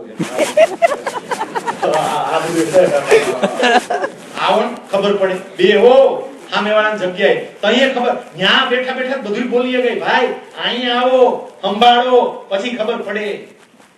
આપણે માત્ર ને માત્ર આપણા દ્રષ્ટિકોણથી જ વિચારીએ છીએ, સામેવાળાના દ્રષ્ટિકોણથી વિચારતા જ નથી. જ્યારે સામેવાળાના દ્રષ્ટિકોણથી વિચારતા થઈએ, અને વિચારતા થઈએ એટલું નહીં, એને ધન્યવાદ આપતા થઈએ, એ વખતે સમજજો કે સામેવાળી વ્યક્તિ, એના હૃદયમાં તમારા પ્રત્યેનો ભાવ એ વધી જશે. આ કરવા જેવું છે. વચ્ચે એક વખત અમે લોકો બહાર જતા હતા, મારી હારે એક બે અધિકારી હતા. એક ટોલટેક્સ ઉપર અમારી પ્રાઇવેટ કાર હતી. ટોલટેક્સ ઉપર કાર ઊભી રાખી એટલે અધિકારી તરીકેનું કાર્ડ હોય એટલે કાર્ડ બતાવ્યું. એટલે પહેલા કહ્યું કે આ કાર્ડ નહીં ચાલે. એટલે પછી બીજા ત્રણ ચાર બધા હાઈરે ભેગા થઈ જતા હતા. બીજા કામ બતાવ્યું, હાલે ભાઈ આ હાલશે. ઓલા જોઈ કે આઈ નહીં હાલે. ત્રીજું બતાવ્યું આ હાલશે. પછી ઓલા કીધું સાહેબ આ એકઈ નહીં હાલે, તમે અધિકારી છો, એ તમારા ઘરના, ગાડી સરકારી નથી સાહેબ. સરકારી ગાડીની એક્ઝેમ્પશન હોય, અધિકારી નહીં સાહેબ. પછી અધિકારી તો ભાઈ બોલો તને ખબર પડે છે કેમ, ડેપ્યુટી કલેક્ટર છે આમ કે સાહેબ જે હોય તે, આ જો સાહેબ આટલા વાહનોને એક્ઝેમ્પશન મળે એ સિવાય બીજાને ન મળે સાહેબ. તમને કઈ એવું હોય તો ગાડી બાજુમાં ઊભી રાખજો અને ફરિયાદ કરો. અમારા એક અધિકારી હતા, એને તરત જ ખિસ્સામાંથી પૈસા કાઢીને આપી દીધા ક્લાસ, અને પછી શાબાશી આપી, શાબાશ કે તું તારી ફરજ યોગ્ય રીતે નિભાવે છે. તને જે આ ફરજ માટે અહીંયા નિયુક્ત કરવામાં આવ્યો છે ને, તું અમને જવા દે કે તું અમારી પાસે પૈસા લે, એને કારણે કઈ તને કઈ ફેરફાર નથી પડી જવાનો પગારમાં. એનો કઈ પગાર એમનો માલિક છે એ 10% વધારે નહીં દે, હાલ તારો 10% વધારો જા, કાઈ નહીં, જેટલો મળતો એટલો જ મળે. બીજું એ કઈ પૈસા લઈને ખિસ્સામાં નથી નાખવાનો, પહોંચ આપવાની છે. અને છતાંય તું આટલી બધી રકઝક અધિકારીઓની સામે કરે છે, એનો મતલબ એમ કે તારી કર્તવ્ય નિષ્ઠા ગજબની છે, તને ધન્યવાદ દોસ્ત, એમ કરીને પૈસા આપ્યા. એ વ્યક્તિ આ અધિકારીની સામે જોયું કે સાહેબ પેલો માણા એવો મળ્યો કે જે મને સમજી આવ્યો. આપણી ઘરવાળીએ બિચારી આવું રાહ જોવે છે, કોકી કયો ધન્યવાદ દ્યો, એ બિચારી રાહ જોવે છે. રસોઈ કેટલી વખત તમે જોજો અફલાતુન રસોઈ બને, ક્યારેક તો આપણને થાય કે આ ઘરવાળીએ જ બનાવી છે કે બીજે ક્યાંથી આવી છે. અચાનક એટલી સરસ બની ગઈ હોય, પણ આપણને કોઈ દી ટેવ જ નથી પડી કે આપણે એની એ બાબતના વખાણ કરીએ. એક તો સંબંધો સુધારવા માટે સામેવાળાની જગ્યાએ જઈને વિચાર કરજો, અને બીજું એમના વખાણ કરતા થજો. જે આપણે ખોટા વખાણ કરવાની વાત કરતા જ નથી, પણ સાચું હોય ત્યાં તો વખાણ કરો થોડા, એ બાબતમાં તો પ્રોત્સાહન આપો. ક્યારેક બહુ સારું કામ કર્યું હોય એ બાબતમાં તો એને જરા વાત કરો. અને હું તમને જે આ પ્રવચનો આપું છું, ભાઈ હું પ્રવચનો આપું, હું અહીંયા બોલ્યો, બીજે ક્યાંક બોલીશ, ત્રીજી જગ્યાએ બોલીશ, તો તમારા કાનમાં થારું એક વાર પડ્યું, પણ મારા કાનમાં 4-5 વાર પડશે ને બધું. તો તમે અમલમાં મૂકો કે નહીં, મારે ક્યાંક મૂકવાનું કે નહીં મૂકવાનું. આનો મોટો ફાયદો કયો થાય એ હું તમને કહું. હા, અમુક બાબતો ઘરનો પરિવાર છે ખુલીને કહીએ છીએ. લગભગ 15 દિવસ પહેલા મારે સવારે બહાર જવાનું હતું, થોડું વહેલું જવાનું હતું. એટલે રાત્રે મેં વાઈફને, મારા પત્નીને વાત કરી રાખેલી કે મારે સવારે 7 વાગે જવાનું છે. અને અમારે કાર સાફ કરવા વાળો જે છે ને, એ કાર સાફ કરવા વાળો લગભગ 8 વાગ્યાની આસપાસ આવે. એટલે મેં એવું કહ્યું વાતમાં કે સવારે 7 વાગે જવાનું છે, પણ આ ગાડી સાફ કરવા વાળો તો હજી આવ્યો નહીં હોય, આમ ને તેમ ને. પછી તું મારી રીતે સવારે 7 વાગે જ્યારે આમ કાર પાસે ગયો તો એકદમ ચોખ્ખી. આ હારો 8 વાગે તો 8 વાગ્યા પહેલા આવતો નથી, કાર ચોખ્ખી. એટલે મેં કીધું વાહ શાબાશ, ધન્યવાદ દેવા પડે, ગાડી ચોખ્ખી કરી દીધી, વેરી ગુડ. થોડી સારી વાતો કરી અને એનું પરિણામ એ આવ્યું કે હવે મારે જ્યારે વહેલું જવાનું હોય ને, મારી ગાડી ચોખ્ખી હોય. એક જ વખત ભાઈ ચોખ્ખી ગાડી રોજ એટલે જ્યારે વહેલું જવાનું હોય આપણે કહીએ આજનું જ ઉદાહરણ, આજે આવવાનું હતું 6 વાગે હું નીકળો છું, હવારમાં ચોખ્ખી ગાડી 6 વાગે હાઈ ક્લાસ કરી દીધું. સેજ વખાણ કરતા તો આપણે એમ નથી કહેતા કે વ્યક્તિઓ પાસેથી કામ કઢાવવું, પણ કમસે કમ જેને કર્યું છે એના વખાણ તો કરો. કોઈ કે સારું કામ કર્યું, સોસાયટીમાં કોઈ કે આગેવાની લઈ અને તમારી બંધ પડેલી સ્ટ્રીટ લાઇટ ચાલુ કરાવી દીધી, એને જરા અભિનંદન તો આપો. તમે કોઈ ફોને કહ્યો જી ઓલા બિચારાએ દોડાદોડી કરી અને સ્ટ્રીટ લાઇટ ચાલુ કરાવી, આપણે કાઈ નહીં, એ કે નવરો હે એ કે તો નવરો છે કે આપણે બધા કામ વાળા ભાઈ એને કામ બીજું હું કે એ આ કઈડા કરે. અભિનંદન આપતા થાવ, લોકોના વખાણ કરતા થાવ. લોકોના વખાણ તમે કરશો તો લોકો તમારા વખાણ કરશે. તમે લોકોને માન આપશો તો લોકો તમને માન આપશે. એટલે પહેલી વાત, સામેવાળી વ્યક્તિની જગ્યાએ આપણી જાતને મૂકી અને એને સમજવાનો પ્રયત્ન કરીએ અને એમના વખાણ કરીએ. બીજી વાત, જીવનમાં ક્યારેય કોઈ વ્યક્તિઓને નાની નહીં સમજતા. હું બહુ મહત્વની વાત કહેવા માટે જઈ રહ્યો છું. કોઈ વ્યક્તિને ક્યારેય નાની નહીં સમજતા. આપણે મોટા ભાગે કોઈ પણ વ્યક્તિ નાની કે મોટી એના માપદંડો કયા નક્કી કર્યા છે? એક તો સંપત્તિ, બીજી સત્તા, ત્રીજું પદ. આ બધું આપણે નક્કી કર્યું છે. જેની પાસે વધુ સંપત્તિ એ માણસ બહુ મોટો, જેની પાસે ઓછી સંપત્તિ એ માણસ બહુ નાનો. જેનો હોદ્દો બહુ મોટો એ માણસ બહુ મોટો, જેનો હોદ્દો નાનો એ માણસ બહુ નાનો. આ ભૂલ નહીં કરતા. વ્યક્તિનું માપદંડ ક્યારેય એની સંપત્તિ ન હોઈ શકે, વ્યક્તિનું માપદંડ ક્યારેય એનો હોદ્દો ન હોઈ શકે. વ્યક્તિનું માપદંડ એનું ચારિત્ર હોય છે. વ્યક્તિને ચારિત્રના આધારે નાનો કે મોટો એ રીતે ગણવાનો પ્રયત્ન કરજો. એના કરતા હું તો કહું છું કે તમને જે નાની નાની વ્યક્તિઓ લાગે છે ને, વાસ્તવિક રીતે આ બધી જ નાની વ્યક્તિઓ દિલની બહુ મોટી હોય છે. આપણે શું કરીએ છીએ? મોટી મોટી વ્યક્તિઓ સાથે સંબંધ બાંધવા માટે થઈને નાની નાની વ્યક્તિઓ સાથેના સંબંધો તોડી નાખીએ છીએ. તમે જોજો, મોટી વ્યક્તિ સાથે સંબંધ બાંધવા હોય, નાની વ્યક્તિ સાથેના સંબંધ તૂટી જાય. લગ્નની અંદર કોઈ અધિકારીને બોલાવ્યો હોય, અધિકારી આપણો સંબંધી, આ મોટો માણસ, અલી મોટા માણસ સાથે વાતચીત ને આન તે ને એની આગતા સ્વાગતામાં બીજા નાના સગાવાલા 5-10 વ્યક્તિઓ હોય, એનું ઘણી વખત અપમાન પણ થઈ જાય. મોટી વ્યક્તિઓને માન સન્માન ચોક્કસપણે આપીએ. સ્વામિનારાયણ ભગવાન એવું કહ્યું છે કે દરેક વ્યક્તિને એના હોદ્દા પ્રમાણે સન્માન આપવું જોઈએ, ચોક્કસપણે આપવું જોઈએ. પણ સાથે સાથે એ પણ ધ્યાન રખાય કે આ વ્યક્તિઓને સન્માન આપવા જતા જેને આપણે નાના ગણીએ છીએ એવી વ્યક્તિનું અપમાન ન થઈ જાય, એ પણ જોવાય. આપણે એ નથી જોતા. મોટી વ્યક્તિનું સન્માન કરવાનું, નાની વ્યક્તિનું અપમાન થઈ જાય તો એની સાથે આપણને કોઈ વાંધો નથી. મારે 2-3 વાતો તમને અહીંયા એ કહેવી છે કે નાની વ્યક્તિઓ સાથે તમે જેટલા સંબંધો મજબૂત કરશો એની તમને મજા કેવી આવશે. આપણે બધા સરદાર વલ્લભભાઈ પટેલના વંશજ, અમે સરદારના વારસ, આવી વાતો કરીએ. જય સરદાર, જય સરદાર.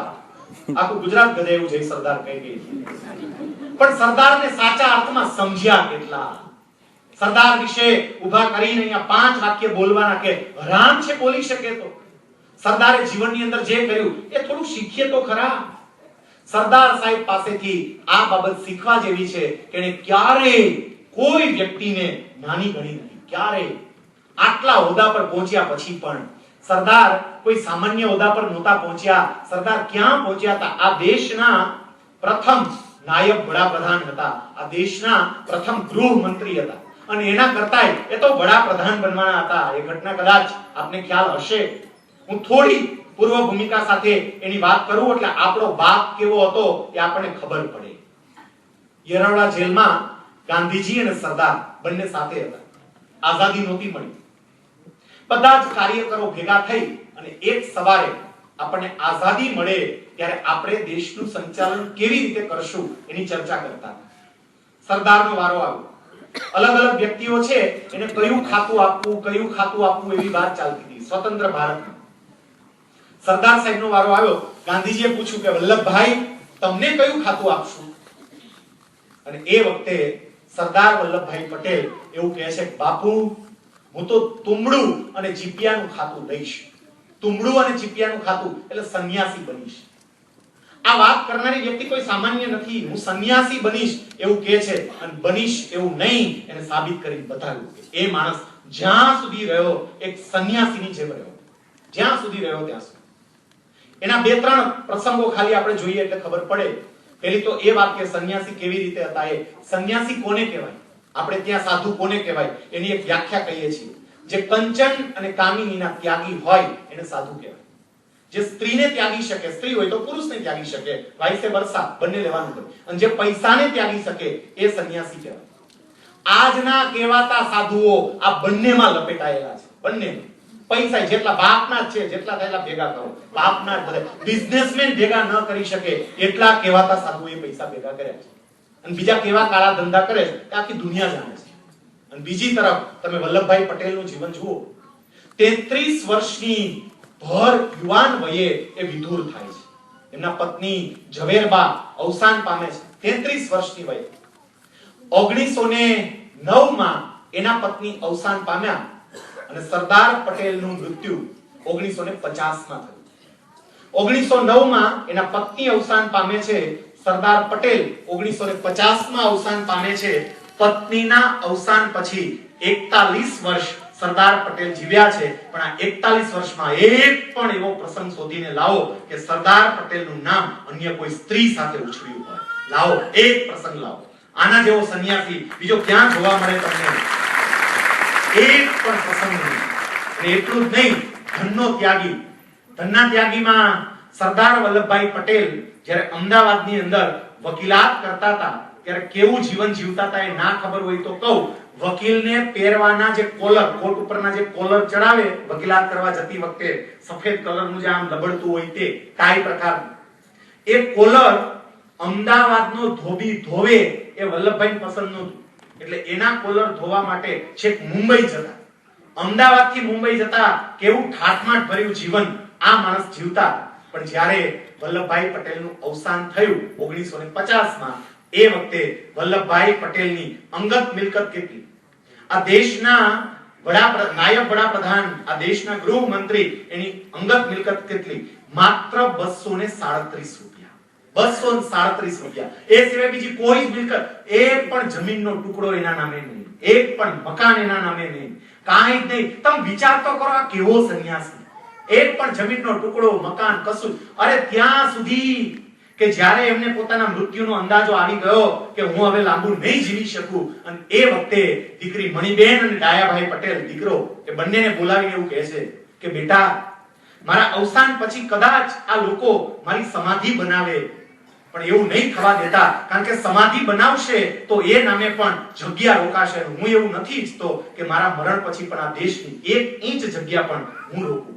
અને એટલે સરદાર વલ્લભભાઈ પટેલના અવસાન પછી એમના અગ્નિ સંસ્કાર મુંબઈના એક સામાન્ય સ્મશાન ગૃહમાં થયા છે. લાવો એ સમાધિ ગોતીને લાવો. બાકી બધાય આલિયા માલિયા અમાલિયા જેવા વડાપ્રધાનોની સમાધિઓ છે, અને લાવો આની સમાધિ ગોતીને, જેને 562 રજવાડા ભેગા કરી દીધા, અખંડ ભારતનું નિર્માણ કર્યું. પણ નહીં, મને નથી જોઈતું આ કશું. આ કઈ કક્ષાનું વ્યક્તિત્વ હતું? આટલી ઉચ્ચ કક્ષાએ પહોંચેલું આ વ્યક્તિત્વ 562 રજવાડાઓ એક કરે. જવાહરલાલ વડાપ્રધાન હોવા છતાં પણ જેનાથી ડરે, જેનાથી ગભરાય. લોર્ડ માઉન્ટબેટન જેને એવું કે વલ્લભભાઈ પટેલ ના હોય તો આ સરકાર ક્યારેય ચાલે જ નહીં. આટલો ઉચ્ચ ગજાનો માણસ પણ કેટલો સામાન્ય થઈને રહેતો, આપણે એ વાત કહેવા જઈ રહ્યા છીએ. વલ્લભભાઈ પટેલ એક વખત પંજાબ યુનિવર્સિટીના એક કાર્યક્રમમાં ગયા, અને પંજાબ યુનિવર્સિટીના કાર્યક્રમમાં મુખ્ય મહેમાન એ આગળ ચાલતા જાય છે, હારે બીજા કેટલાક કાર્યકરો છે. એક છોકરો વચ્ચે આવ્યો, કોલેજિયન છોકરો, અને વચ્ચે આવી સરદાર પટેલને પગે લાગ્યો. સરદાર પટેલે સામે જોયું અને સરદાર પટેલે તરત પૂછ્યું, કેમ છો બેટા, મજામાં? પેલો છોકરો કે હા મજામાં. તમને કેમ છે? સરદાર પટેલ કે હું મજામાં છું. પછી પૂછ્યું, બેટા ઘરે બધા મજામાં છે ને? તો કે હા બધા મજામાં છે. બધું બરોબર ચાલે છે ને? એ કે હા બધું બરોબર ચાલે છે. ભણવાનું કેવું ચાલે છે? પેલો છોકરો કે ભણવાનું પણ બહુ સરસ ચાલે છે, બીજી કોઈ તકલીફ નથી ને? એ કે ના કોઈ તકલીફ નથી. આટલી વાતચીત થઈ ત્યાં સુધીમાં સ્ટેજ સુધી પહોંચી ગયા, આટલી વાતચીત કરતા ગયા. સરદાર પટેલ સ્ટેજ ઉપર ગયા અને પેલો છોકરો નીચે ગયો.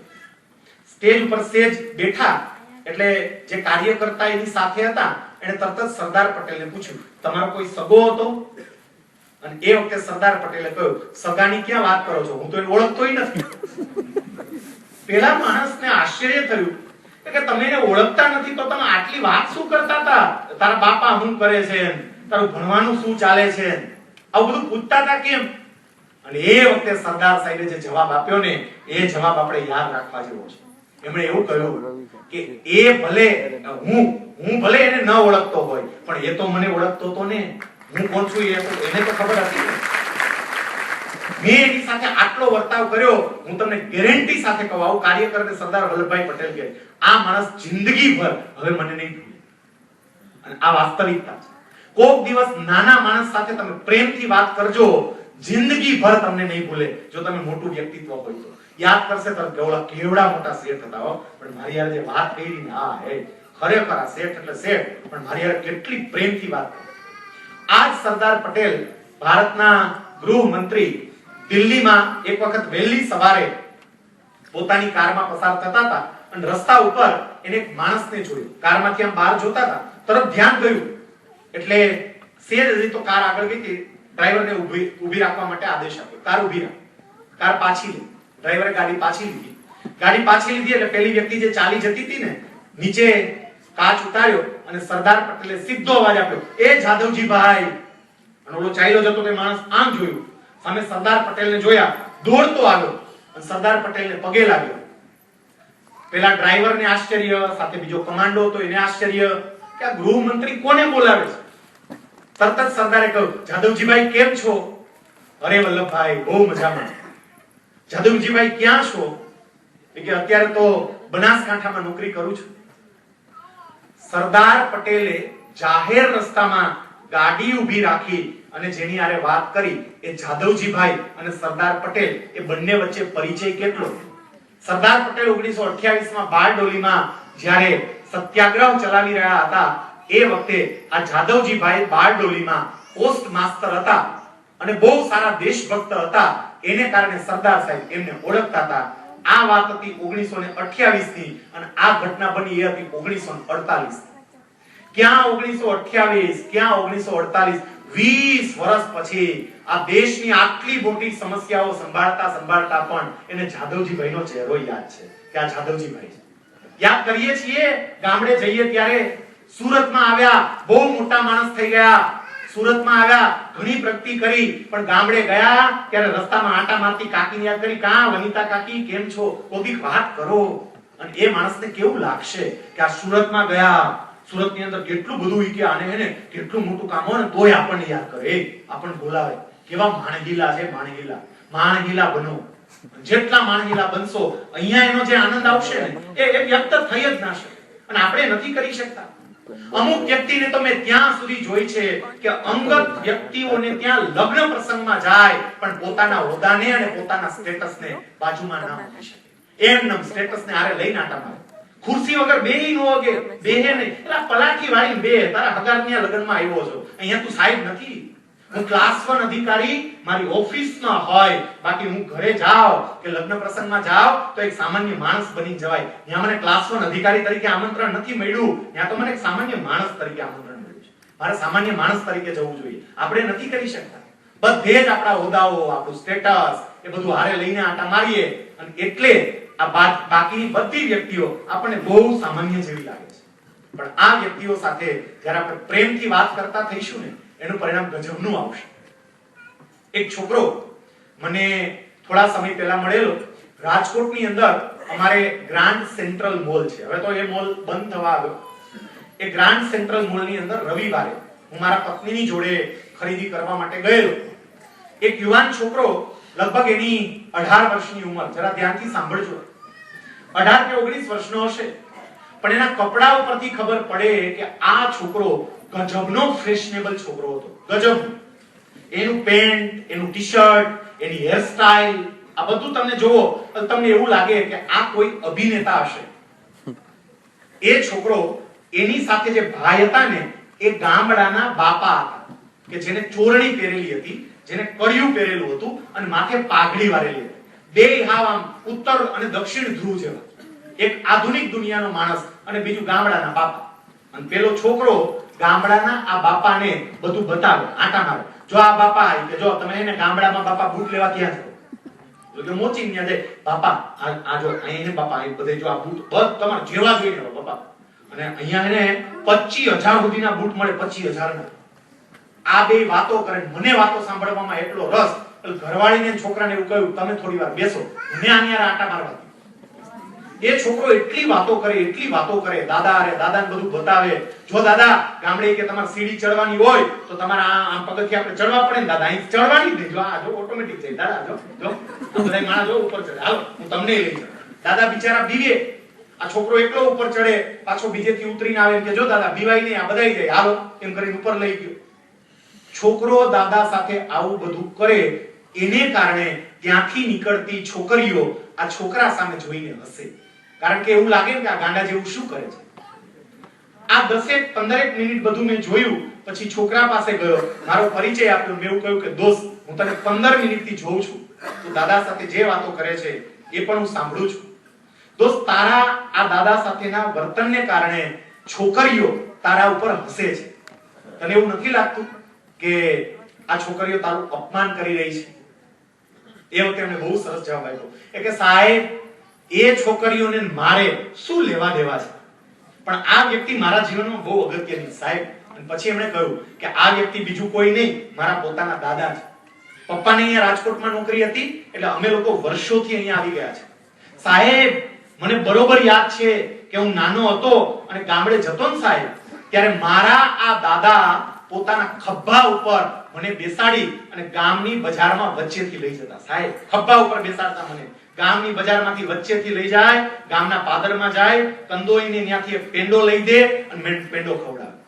મારા દાદા ગામની બજારમાં પોતાના ખભા ઉપર મને ઘોડો કરીને બેસાડતા અને લઈ જતા, ત્યારે મારા દાદાને શરમ નહોતી આવતી, તો મને શેની શરમ આવે મારા દાદાના રાજકોટ જતા. અને છોકરો એવું કહે છે કે મારે રાજકોટ નહીં, દાદા મુંબઈ બતાવું, આધુનિક દુનિયા. મારા દાદા જોવે કે આ દુનિયા ક્યાં પહોંચી છે. એક તરફ એ છે અને બીજી તરફ કદાચ આપણે છીએ કે આપણા ગામડાના લોકોની સાથેથી આપણે સંબંધો ઓછા કરતા જઈએ, તૂટતા જાય છે કોઈક ને કોઈક રીતે. આ જરા વિચારીએ, નાની વ્યક્તિ ક્યારેય નાની નથી હોતી અને આ તમામ વ્યક્તિઓએ આપણા માટે કંઈક ને કંઈક કર્યું હોય છે, એટલે એ વ્યક્તિઓ માટે પણ આપણે કંઈક ને કંઈક કરીએ. ત્રીજી બાબત, મેં પહેલી બાબત જે તમને કહી કે સામેવાળી વ્યક્તિના દ્રષ્ટિકોણથી થોડો વિચાર કરીએ. બીજી બાબત, કોઈ વ્યક્તિ નાની નથી એ બાબતનો જરા વિચાર કરીએ. ત્રીજી બાબત, સંબંધો મજબૂત કરવા માટે વ્યક્તિઓને વચન આપો તો પાડવાની તૈયારી હોય તો જ આપજો, નહીતર તમારા સંબંધો તૂટશે. આપણે વચનો આપીએ છીએ, પાળતા નથી. વચનો આપીએ. આજનો આ કાર્યક્રમ હોય, હું ગેરંટી સાથે કહું, આયોજકોને અને કેટલાક આગેવાનોને ઘણાય લોકોએ વચન આપ્યા છે, અમે આવશું, તમે ચિંતા કરતા નહીં, અમે પહોંચી જ જશું. અને આરામથી આવે તો પાછું બોલવામાં એકા આવે નહીં. આવું 2-3 વખત બને એટલે તમારી સાથેનો સંબંધ તૂટે. આ પણ યાદ રાખજો. જો પાડી શકો એમ ન હોય તો ક્યારેય વચન આપવું જ નહીં. અને એમાંય ખાસ કરીને નાના બાળકોને જો વચન પાડી ન શકો એમ હોય તો ક્યારેય નહીં આપતા, નહીંતર એ બાળક અને તમારી વચ્ચે એક અદૃશ્ય દીવાલ ઊભી થઈ જશે. તમને ખબર નહીં પડે આ દીવાલ ક્યારે ઊભી થઈ. વચન આપી શકાય હોય તો જ પાડજો. નાના બાળકોનો તો મેં અભ્યાસ કરવાનો પ્રયત્ન કર્યો છે. આ નાના છોકરાઓ છે ને, એ તમારી પાસે કઈ માંગણી કરે અને તમને એમ કે દાદા તમે સાંજે જ્યારે આવો ને ત્યારે મારા માટે આ લાવજો, વસ્તુઓ મંગાવો. આપણે એને હાઈ પાડી દઈએ, પણ ક્યારેક નિરીક્ષણ કરવાની જરૂર છે કે આપણે એને પ્રોમિસ આપીને જતા રહ્યા પછી એ નાના એવા બાળક એનું આખા દિવસ દરમિયાનનું વર્તન કેવું હોય છે, એની વાતો કેવી હોય છે, એના વિચારો કેવા હોય છે. આ જરા વિચારવાની જરૂર છે. સવારે ઓફિસે જવા માટે તૈયાર થાવ, નાનો દીકરો હોય એ તમારી પાસે આવે એવું કહે, પપ્પા સાંજે તમે આવો ને એટલે મારા માટે ફટાકડા લેતા આવશો પપ્પા. આપણે શું કહે, ચલો અત્યારે સંક્રાંત ચાલે છે, છોકરો કહે પપ્પા સાંજે આવશો એટલે મારા માટે દોરો અને પતંગ લેતા આવશો ને પપ્પા. આપણો જવાબ શું હોય, હા બેટા, હા સાંજે આવીશ ને એટલે તારા માટે ચોક્કસ હું દોરો અને પતંગ લાવીશ. આપણે આટલું કહી અને નીકળી જઈએ છીએ, પણ પેલો છોકરો તમે ગયા પછી એનું વર્તન, એનો જરા અભ્યાસ કરવો જોઈએ. એ ઘરમાં નહીં બેસે, બહાર નીકળી જાય, પોતાના મિત્રોની ઘરે પહોંચે, સામેથી જોજે હાજે એને મારા પપ્પા હાજે એને મારા હાટે ફીરકી લાવશે, મારા પપ્પા એને પતંગ અને કેટલા લાવશે, પંજો લાવવાનો, પંજો. તારા પપ્પાએ કેટલી દીધી? બોલો કે 3. તો તઈને દીધી ને પતંગ, મારા પપ્પા 5 લઈ આવવાના, 5 પતંગ મારા પપ્પા. જોજે બધે કઈ આવે આખી શેરીમાં બધા આવે, ઘરે આવે પછી મમ્મીને કહે મમ્મી મમ્મી હાજે ને પપ્પા આવશે ને એટલે ફિરકી લેતા આવશે અને પપ્પા પતંગ લેતા આવશે. એની મમ્મી કે આવું મને ઘણું કહી ગયો છે અત્યારે કોઈ દી કઈ લઈને તો આવ્યો નથી, પણ એ બિચારી બોલે ને એવું કે ખાઈ આવા દે બેટા કાઈ વાંધો નહીં, જોજે તું કેવું લઈ આવે છે, હાંજે આવા દે પાછો, અને હાંજે આપણે આવીએ કેવા ધોયેલા મૂળા જેવા. આ પ્રયોગ કરવાની છૂટ તમે છોકરાને કોઈ પ્રોમિસ આપી અને નીકળો, એ છોકરો તમારો આવવાનો જે ટાઈમ હોય ને, ઘરે આવવાનો ટાઈમ ગમે ત્યાં ગયો હોય એ છોકરો ઘરે હાજર થઈ જાય. તમારા આવવાના ટાઈમે આવી જાય, ઘરે પહોંચી જાય ટાઈમે, અને રાહ જોવે પપ્પા ક્યારે આવશે, પપ્પા ક્યારે આવશે, રાહ જોઈને બેઠો. જેવા તમે અંદર દાખલ થાવ ઘરમાં એટલે પહેલું જ જોવે કે પપ્પાના હાથમાં કઈ થેલી દેલી છે. જો થેલી ન હોય તો એનો ચહેરો જો, બિચારાના ચહેરા પરના અડધા હાવભાવ એમને ત્યાં ત્યાં જતા રહે. તોય બિચારો પૂછે ખરો, હે પપ્પા તમારી પાસે પતંગ મંગાવી હતી, ફિરકો મંગાવ્યો હતો? અને આપણો જવાબ તૈયાર જ હોય, બેટા હું આવતો હતો તો રસ્તાની દુકાન બંધ થઈ ગઈ બેટા, હવે કાલે લેતો આવીશ. તમે આટલું બોલી દીધું, પણ તમારા અને દીકરાની વચ્ચે એક અદૃશ્ય દિવાલની પહેલી ઈંટ અહીંયા મુકાઈ ગઈ અને અહીંથી દિવાલ બનવાની શરૂ થઈ. વચન આપી શકો એમ, પાડી શકો એમ ન હોય તો વચન આપવાનું બંધ કરજો, કારણ કે સંબંધો અહીંથી તૂટે છે. આપણે સાવ ખોટે ખોટા વચનો આપીએ છીએ. વચનો પાળવાના, માત્ર આપવાના નહીં. ચોથી બાબત, કારણ કે આ બહુ ટૂંકી બાબત હતી. ચોથી બાબત જે આવે છે, આપણા પરિવારને મજબૂત કરવા માટે આપણે શું કરવું જોઈએ? પરિવારને મજબૂત કરવો હોય, પરિવારમાં સાચા અર્થમાં સમૃદ્ધિ લાવવી હોય, સાચા અર્થમાં આનંદ લાવવો હોય તો માફી માંગતા શીખો અને માફ કરતા શીખો. આ બંને. માફી માંગતા શીખીએ, પણ અહંકાર એટલો ભર્યો છે ને અંદર, માફી માંગી જ ના શક્ય જ નથી. હું માફી માંગુ? ભૂલ થાય તો પણ એક વખત માફી તો માંગો, કેટલા હળવા ફૂલ થઈ જાઓ, પણ એ વિચાર જ ના આવે. અને બીજું, માફ કરતા પણ શીખીએ. અરે કેટલીક બાબતો આપણે સતત આપણી સાથે લઈને ફર્યા કરીએ છીએ, માફ નથી કરી શકતા, એને કારણે આપણે દુખી થઈએ છીએ, સામેવાળી વ્યક્તિ નહીં. જીવનમાં કેટલીક ઘટનાઓ એવી બની ગઈ, સામેવાળી વ્યક્તિએ તમને દુખી કર્યા, તમને હેરાન કર્યા, એક વખતે તો હેરાન કરી દીધા, પણ તમે એ ઘટનાને યાદ કરીને જિંદગી ભર હેરાન થતા. મૂકો ખરા, હવે તો મૂકો, તકલીફ તમને પડે, એને નહીં, એ તો બોલીને જતી રહી. કેટલી વ્યક્તિઓ કઈ એવો પ્રસંગ બન્યો હોય, તમને બે ચાર ગાળ દઈ દે, તમને એવા કવેણ કહી દે, અને અહીંયા એવા ચોંટી જાય ને, એ તો કઈ છૂટી ગઈ, પૂરું થઈ ગયું, એને કહી દીધું, વાત પતી. તમને અહીંયા ચોંટી ગયું, તમે કાયમ માટે યાદ રાખવાના, હેરાન તમે થશો, એ નહીં. આ જરા ભૂલતા શીખો. જે કઈ પણ બાબત હોય એ બાબતોને આપણે થોડી ભૂલતા શીખીએ. એક સરસ મજાની નાની વાર્તા, અને આ વાર્તાને માત્ર યાદ રાખવા જેવી નહીં, આ વાર્તાને જીવવા જેવી છે. એક ડોક્ટર પોતાની હોસ્પિટલમાં એના મિત્ર સાથે બેસી અને વાતો કરતા હતા. જરા સાંભળજો ધ્યાનથી. એક પેશન્ટ આવ્યું, દર્દી આવ્યું. ડોક્ટર એના મિત્રને કહ્યું કે દોસ્ત તને વાંધો ન હોય તો હું પેશન્ટને જોઈ લઉં. એનો મિત્ર કે ચોક્કસ, તારો ધંધો એ છે, જોઈ લે યાર, આપણે તો પછી પણ વાતો કરશું. એને પેશન્ટને ચેક કર્યો, વાતો કરી, કાગળ લીધો, એક પ્રિસ્ક્રિપ્શન લખી આપ્યું દવાનું, એને આપ્યું, અને પછી એટલું કહ્યું કે જો આ દવા તું લઈ જા, અને આ દવા તારે સવાર બપોર સાંજ 3 વખત લેવાની, પણ આ દવા મોઢામાં મૂકી અને તરત ગળી જવાની. હા, મોઢા મૂકી તરત પાણી પી અને ગળી જશે. પેલો કે ભલે, ગયો. થોડી વાર થઈ, બીજો એક પેશન્ટ આવ્યો, એને પણ વચ્ચે તપાસ્યો, એને પણ દવા લખી આપી, અને એને કહ્યું કે હું તને દવા લખી આપું છું, તારે દિવસમાં 3 વખત લેવાની, સવારે, બપોરે અને સાંજે. ગોળી મોઢામાં લેજે, અને મોઢામાં લઈ પછી ગોળીને ચગડજે. બરોબર, આમ ગોળીને છે ને થોડોક સમય સુધી ચગડ્યા કરજે, નિરાતે. એને મોકલ્યો. જે મિત્ર બેઠો તો એને વિચાર આવ્યો, એટલે એને તરત ડોક્ટરને કહ્યું કે તારી પાસે 2 દર્દી આવ્યા, તે બંનેને દવા લખી આપી, બંનેને સવાર બપોર સાંજ દવા પીવા માટેની સૂચના આપી. તે એકને એવું કહ્યું કે તું ગોળી છે એને તરત ગળે ઉતારી જજે, અને બીજાને એવું કહ્યું કે મોઢામાં મૂકીને ચગડજે. આવું અલગ અલગ શું કામ? એ વખતે ડોક્ટરે એવું કહ્યું કે પહેલી વ્યક્તિને મેં એવું કહ્યું કે આ ગોળી તરત તારા ગળે ઉતારી જજે. એ ગોળી બહુ જ કડવી હતી અને કડવી ગોળી ગળે ઉતારી જવી હિતાવહ છે. કડવી ગોળી મોઢામાં ના રખાય. કડવી ગોળી મોઢામાં રાખે તો એની કડવાશ બધે ફેલાય અને કડવાશ લાંબો સમય સુધી રહે. એટલે એને તાત્કાલિકપણે ગળે ઉતારવાની હોય. અને બીજી વ્યક્તિ આવી હતી ને, એને જે ગોળી આપી ને એ સરસ ઓરેન્જના ટેસ્ટ વાળી ગોળી હતી, મીઠી ગોળી હતી. એટલે એ ગોળી મેં એને આપીને એવું કહ્યું કે આ ગોળી તું ચગડજે. એને તાવ આવ્યો તો તકલીફ હતી, પણ એ તકલીફની વચ્ચે જો મીઠી ગોળી ચગડે ને તો એને મજા આવે. કેટલીક એની તકલીફ જતી રહે, તકલીફ હોય તો. અને તકલીફની વચ્ચે કડવી ગોળી ચગડે તો એને તો તકલીફ વધે. આપણે આ જ કરીએ છીએ. જીવનની કડવી ગોળી રૂપી ઘટનાઓ જે ગળે ઉતારવાની હોય એને ચગડ્યા કરીએ છીએ અને જીવનની મીઠી ઘટનાઓ જેને ચગડવાની હોય એને તરત ગળે ઉતારી દઈએ છીએ. આ જ ભૂલ.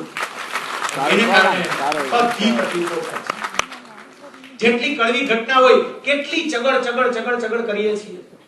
કોકે અપમાન કર્યું હોય, કોકે કદાચ એકાદ થપ્પડ મારી દીધી હોય, આ બધુંય જિંદગી ભર યાદ રહે છે. બોલો અત્યારે હું બોલ્યો ને કેટલાકને યાદ આવી ગયું હશે. અત્યારે બોલતાની સાથે હા હવે કોઈ કીધી હારી મને ફલાણો બોલ્યો હતું, ભૂલાતું જ નથી. પણ તમે આ કાર્યક્રમમાં આવવા માટે નીકળ્યા ત્યારે રસ્તામાં જ ટ્રાફિક જામ થઈ ગયો તો એક સ્કૂટરની પાછળ એક બેનના ખોળામાં નાનું બચ્ચું બેઠું હતું અને તમારી સામે જોઈને હસતું હતું, એ ભૂલાઈ ગયું. એ યાદ જ નથી. સરસ મજાની ઘટના હતી. એક નાનું બાળક તમને જોઈને હસતું હતું પણ તમે ભૂલી યાદ એ તો કે દાંત કાઢે છોકરાઓ. પેલું યાદ છે.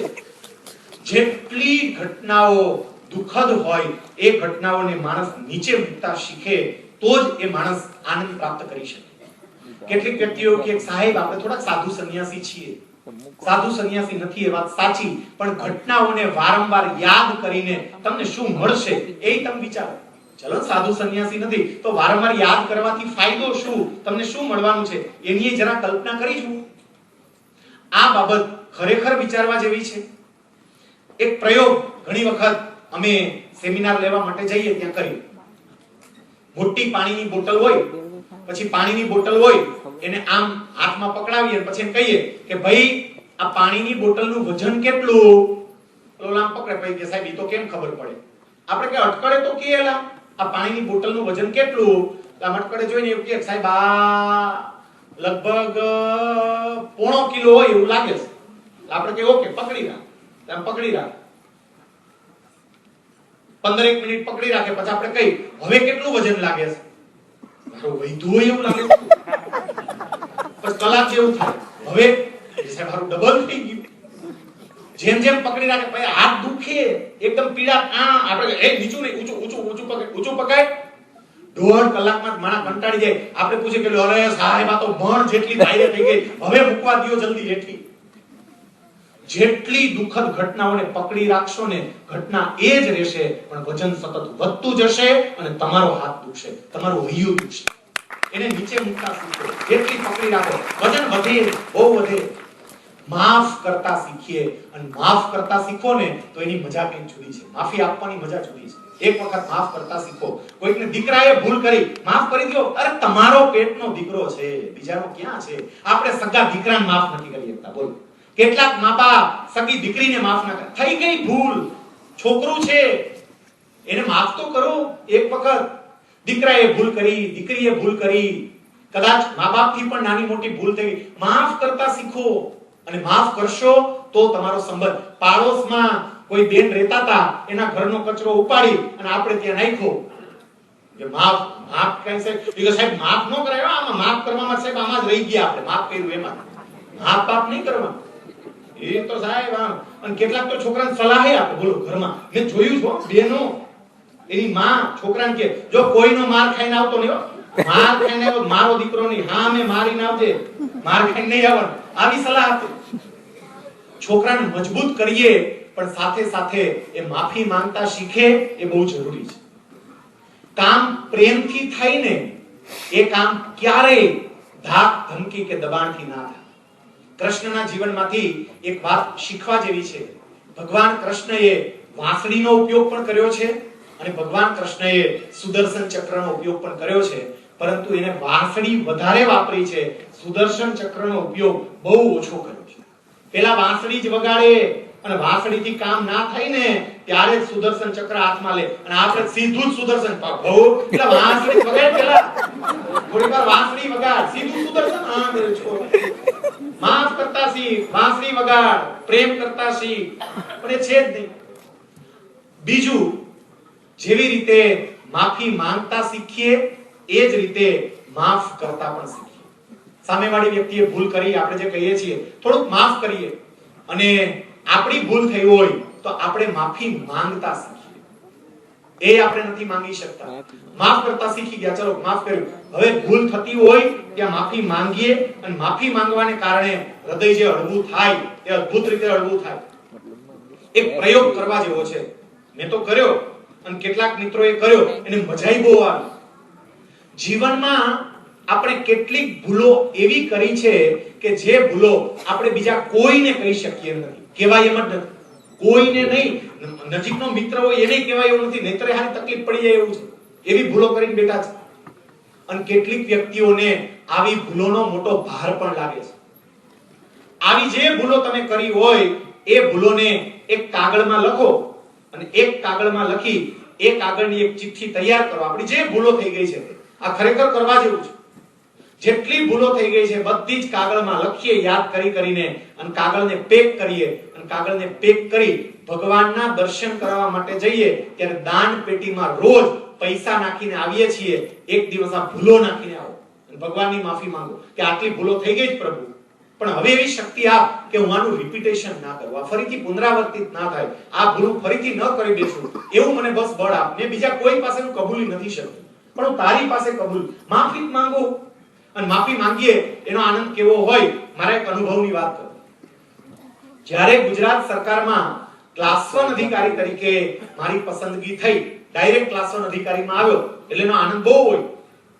પેંડા લઈ અને ગાંધીનગર મારો વિભાગ નાણા વિભાગની અંદર અધિકારીઓને મળવા માટે હું ગયો.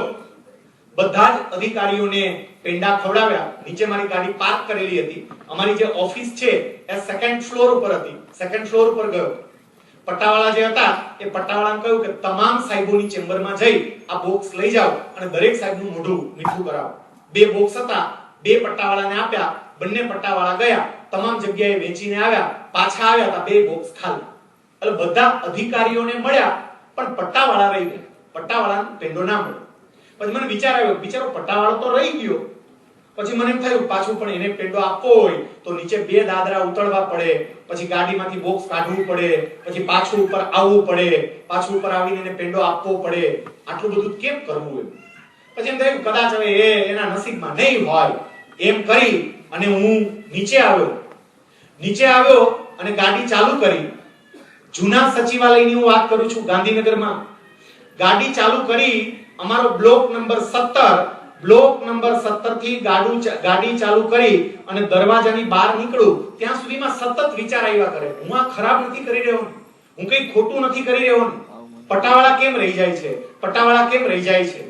અને પછી ત્યાં ગાડી મેઇન ગેટની બહાર નીકળે એ પહેલા વિચાર આવ્યો કે નહીં હું બીજા લોકોને કહેતો હોય કે ક્યારેય નાની વ્યક્તિને નાની નહીં સમજતા અને હું આવું કેમ સમજુ છું. ગાડી તરત પાછી વાળી ગાડી પાર્ક કરી, બોક્સ કાઢ્યું, ઉપર ગયો, 2 પટ્ટાવાળાને બોલાવ્યા, આખું બોક્સ એને આપ્યું અને મેં માફી પણ માંગી કે મારી ભૂલ થઈ ગઈ છે કે તમે રહી ગયા અને મારે તમને પેંડા આપવા જોઈએ પણ તમને આપ્યા વગર હું જતો રહ્યો એ બદલ મને માફ કરજો. એ બંને વ્યક્તિની સામે તમે જુઓ ને એટલા મારે ને કોઈ પરિચય નહીં પણ મને એવું કહ્યું કે સાહેબ ગાંધીનગરનું હવે તમારે ગમે તે કામ હોય ને સાહેબ કોઈ દી ધક્કો નહીં ખાતા, કઈ કામ હોય તો અમને કહેજો સાહેબ, અમે ભલે પટ્ટાવાળા રહ્યા પણ અમારાથી થાશે એ બધુંય કરશું. આ 2 સામાન્ય વ્યક્તિઓ. અને એના કરતા અગત્યની વાત હવે હું કહું છું કે જ્યારે માફી માંગીએ ત્યારે કેવી મજા આવે. પછી એમને માફી માંગી, નીચે આવ્યો, ગાડી ચાલુ કરી અને ગાડી ચાલુ કરીને સચિવાલયની બહાર નીકળો. હું પેલા બહાર નીકળ્યો ને ત્યારે મારી ગાડીમાં એક ગીત વાગતું હતું. હું જ્યારે માફી માંગીને આવ્યો ત્યારે મારી ગાડીમાં એક ગીત વાગતું હતું પણ પહેલી વખતે જ્યારે ગીત વાગતું હતું ત્યારે કયું ગીત વાગતું હતું મને ખબર નહોતી અને માફી માંગીને આવ્યો અને પછી મારી ગાડી બહાર જતી હતી ત્યારે જે ગીત વાગતું હતું એની હારે હુંય ગાતો જતો હતો એ મને ખબર. એ ગીતની હારે શબ્દો બધા ગાતો કેમ અંતર હળવું થઈ ગયું તરત. અરે કેટલીક વ્યક્તિને તો એમને આમાંનામાં એટેક આવી જાય છે. બોલો આ કઈ માફી ન માંગે ને એમાં એટલે માગો, હળવા થઈ જાવ. આ બાયું બહુ ઓછા એટેક આવે એનું કારણ એ કે છે, તમે જો રોઈ નાખે ગમે પણ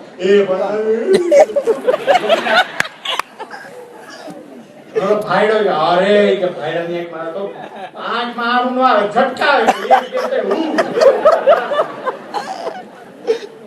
ઝટકા નો લાવવા હોય તો આંખમાં આંસુ લાવતા થજો. અને આંખમાં આંસુ આવે એ નામર્દાઈની નિશાની નથી. આ સમજો. ઘણા એવું વિચારે આંખમાં આંસુ આવે તો કે નામર્દ હોય એને આંખમાં આંસુ આવે. નામર્દાઈની નિશાની નથી. આંખમાં આંસુ આવે એ તો પ્રેમની નિશાની છે. ક્યારેક માફ કરતા શીખો. આંખમાં આંસુ ભલે ને આવે, માફ કરો, માફી માંગો, માફ કરો, અને એનું પરિણામ ગજબનું આવશે. સંબંધો સુધારવા માટેનો ત્યાર પછીનો ઉપાય, અલગ અલગ વ્યક્તિઓ એનું ઋણ સ્વીકારતા થાવ. ઋણ સ્વીકારતા થાવ એટલે જેણે જેણે મારા માટે જે જે કર્યું હોય એ વ્યક્તિનો હું ધન્યવાદ માનું, એનો આભાર માનું. મેં શરૂઆતમાં વાત કરી હતી એ આપણા પરિવારની વાત હતી. પણ જરા તમે યાદ કરો, આપણા માટે કેટલી બધી વ્યક્તિ કેટલું બધું કામ કરતી હોય છે, પણ એક નવી શરૂઆત કરવાની, એનો આભાર માનવાનો. અને આભાર માનવાની શરૂઆત કોરે કોરી નહીં, આપણાથી જે શક્ય બને એવી નાની એવી ગિફ્ટ આપી. આ બાબત બહુ નાની છે પણ એનું પરિણામ બહુ મોટું આવે. કેટલી વ્યક્તિઓએ આપણને નાની મોટી કેટલી મદદો કરી. તમે બધા અહીંયા સુરતમાં આવ્યા, સુરતમાં સ્થાયી થયા. કોઈ સાવરકુંડલા બાજુનું હશે, કોઈ અમરેલી બાજુનું હશે, કોઈ ભાવનગર બાજુનું હશે, ક્યાંથી ખૂણે ખૂણેથી બધા અહીંયા આવ્યા, અહીંયા સ્થાયી થયા અને મસ્ત રીતે આપણે જિંદગી જીવીએ છીએ. એકાદ વખત હાથમાં કાગળ અને પેન લઈને બેસો ને યાદી તો કરો કે કોને કોને મદદ કરી હતી. ભૂલાઈ ગયા મદદ કરનારા, રહી ગયા, આ યાદ કરવા જેવા છે. એક સરસ મજાનો કાર્યક્રમ હતો સામ પિત્રોડા. સામ પિત્રોડાને આપણે બધા ઓળખીએ છીએ. આ સામ પિત્રોડાના કાર્યક્રમમાં સામ પિત્રોડાના પ્રવચન પહેલા એનો પરિચય આપવાનો હતો. પણ એનો પરિચય આપવા માટે આયોજકોએ એક અલગ રસ્તો અપનાવ્યો. સામ પિત્રોડા એટલે કોણ એ તમને કહું. સામ પિત્રોડા એટલે આપણા દેશની અંદર જે ટેલિફોનની ક્રાંતિ કરી, એસટીડી પીસીઓ પહેલા જે હતું એની જેને શરૂઆત કરાવીને એ માણસ, જેને ટેલિકોમ્યુનિકેશનની ક્રાંતિ કરી, એ માણસ એટલે સામ પિત્રોડા. ગામડે ગામડે લોકો વાત કરતા થયા. આ ટેલિફોનની અંદર ગજબનાક પરિવર્તન લાવનારો માણસ. એ અત્યારે તો આ દેશ છોડી અને જતા રહ્યા. એ સામ પિત્રોડા જ્યારે ગુજરાતમાં આવ્યા અને એમનો એક પ્રવચનનો કાર્યક્રમ હતો, ત્યારે એમનો પરિચય આપવા માટે આયોજકોએ કયો રસ્તો અપનાવ્યો.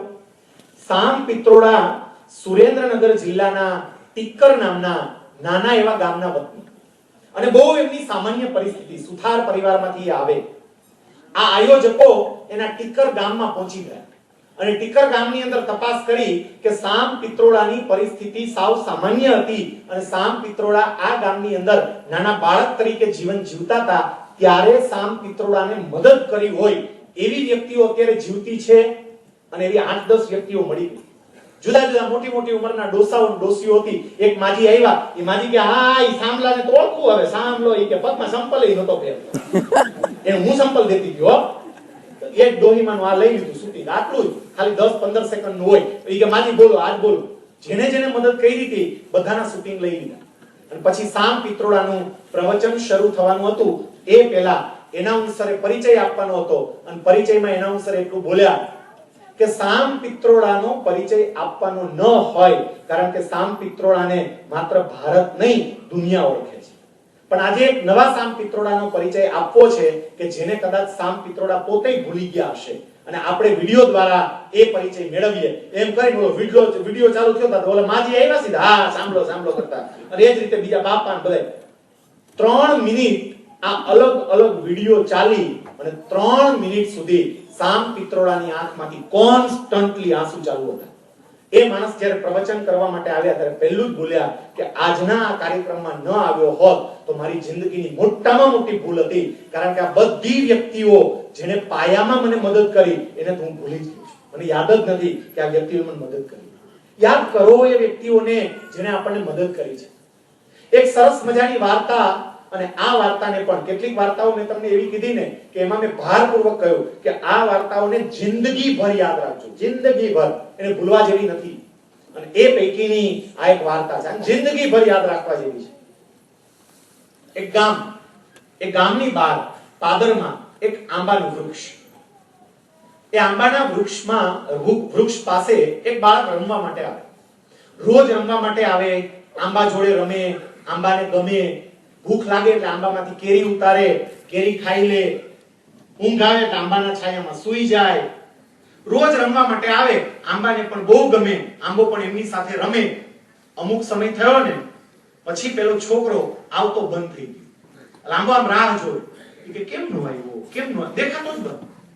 અચાનક અમુક સમય પછી એ છોકરાને આવતો જોયો. આંબો ઓળખી ગયો, ઉંમરમાં આવ્યો, બહુ મોટો થઈ ગયો હતો. નજીક આવ્યો એટલે આંબાએ તરત કહ્યું, બેટા ક્યાં ખોવાઈ ગયો હતો? હું તને રોજ યાદ કરતો હોય પણ તું આટલો બધો દૂર બેટા ક્યાં જતો રહ્યો? અને એ વખતે પેલો છોકરો કે હવે કઈ મને ટાઈમ થોડોક હોય, હવે તો ઈ કે કોલેજ ચાલુ થઈ મારી, તો ઈ કે પછી અહીં તમારા પાસે રમવા આવવું કેમનું ચાલે? મારે કોલેજે ના જવાનું હોય, પ્રોજેક્ટ ના કરવાના હોય, બીજા કામ ના હોય, હું થોડોક નવરો છું તો તમારા પાસે રમવા આવું. આંબો કે તો પછી આજે કેમ આવ્યો? એ વખતે પેલો છોકરો કે મને છે ને કોલેજમાં એડમિશન મળ્યું ને, પણ અમારે એક ફોરેન ટ્રીપ છે અને ફોરેન ટ્રીપમાં જવા માટે અમુક રકમ ભરવાની છે, મારી પાસે પૈસા જ નથી. એટલે મને વિચાર આવ્યો કે આ કોને કહું. પછી એવી ઈચ્છા થઈ કે ચલો હું તમને કહું, કારણ કે આ પ્રશ્ન બીજા કોઈને કહેવાય એમ હતો જ નહીં. એટલે બસ હું તમારી પાસે આવ્યો વાત કરવા માટે, મારો ઈયુ ખાલી કરવા માટે કે મારે ફોરેનમાં આપેલી ટ્રીપમાં જવું છે પણ એના માટેના પૈસા નથી મારી પાસે. અને એ વખતે પેલો આંબો એવું કહે છે કે બેટા ચિંતા ના કર, હું છું ને, તું શું કામ ચિંતા કરે બેટા? એક કામ કર, અત્યારે જો મારી બધી જ કેરીઓ પાકી ગઈ છે, બધી કેરીઓ લઈ જા તોડી, અને એ બધી કેરીઓ જઈ અને તું વેચી નાખજે. એમાંથી તને જે પૈસા મળે ને બેટા, એ પૈસામાંથી તારો જે પ્રોજેક્ટ હોય, તારે જ્યાં જવું હોય ત્યાં તું જજે, તારી ઈચ્છાઓ પૂરી કરજે. ચાલ મારી કેરીઓ લઈ. પેલા છોકરાએ બધી કેરીઓ ઉતારી લીધી, ટોપલા ભરીને લઈ ગયો, એની ઈચ્છા પૂરી. ફરી પાછો આવતો બંધ. આ ફરી પાછો રાહ જોવે, ક્યારે આવશે. અમુક વર્ષ પછી એક યુવાનને આવતો જોયો. આંબો ઓળખી ગયો, આ એ જ છે. પૂછ્યું કેમ છો બેટા? તો કે બસ તમે જે પેલી કેરીઓ આપી હતી પછી એમાંથી પ્રોજેક્ટ કર્યો, એ પ્રોજેક્ટને કારણે કંપનીઓને મારો પ્રોજેક્ટ બહુ ગમ્યો, મને નોકરી મળી ગઈ. આંબો બહુ રાજી થયો, વાહ બેટા વાહ, બહુ સરસ હો, તને નોકરી મળી ગઈ, શાબાશ બેટા શાબાશ. તો તારું ઘર સરસ ચાલતો છે? હા, ઈ કેવો મેં લગ્ન કરી લીધા, એક નાનો બાબો છે, બહુ સરસ રીતે ઘર ચાલે છે. આંબો કે બેટા તો તારા મોઢા ઉપર ઉદાસી કેમ દેખાય? તું બોલે છે ઘર સરસ ચાલે છે, તારું મોઢું બેટા ના પાડે છે. પેલો છોકરો કે પ્રશ્ન ખાલી એટલો છે કે ભાડાના મકાનમાં રહું છું, માલિકીનું કોઈ મકાન નથી. આંબો કે તો લઈ લે ને. પેલો છોકરો કે પણ ક્યાંથી લઉં? પગારમાંથી માંડ ઘરનું પૂરું થાય છે, એટલે માલિકીનું મકાન લઈ શકાય એમ નથી. આંબો કે એક કામ કર, આમાં હવે તો હું વૃદ્ધ થયો છું, એટલે મારી જેટલી ડાળીઓ છે બધી ડાળીઓ કાપી નાખી અને બધું લાકડું લઈ જા અને એમાંથી તારું મકાન બનાવજો.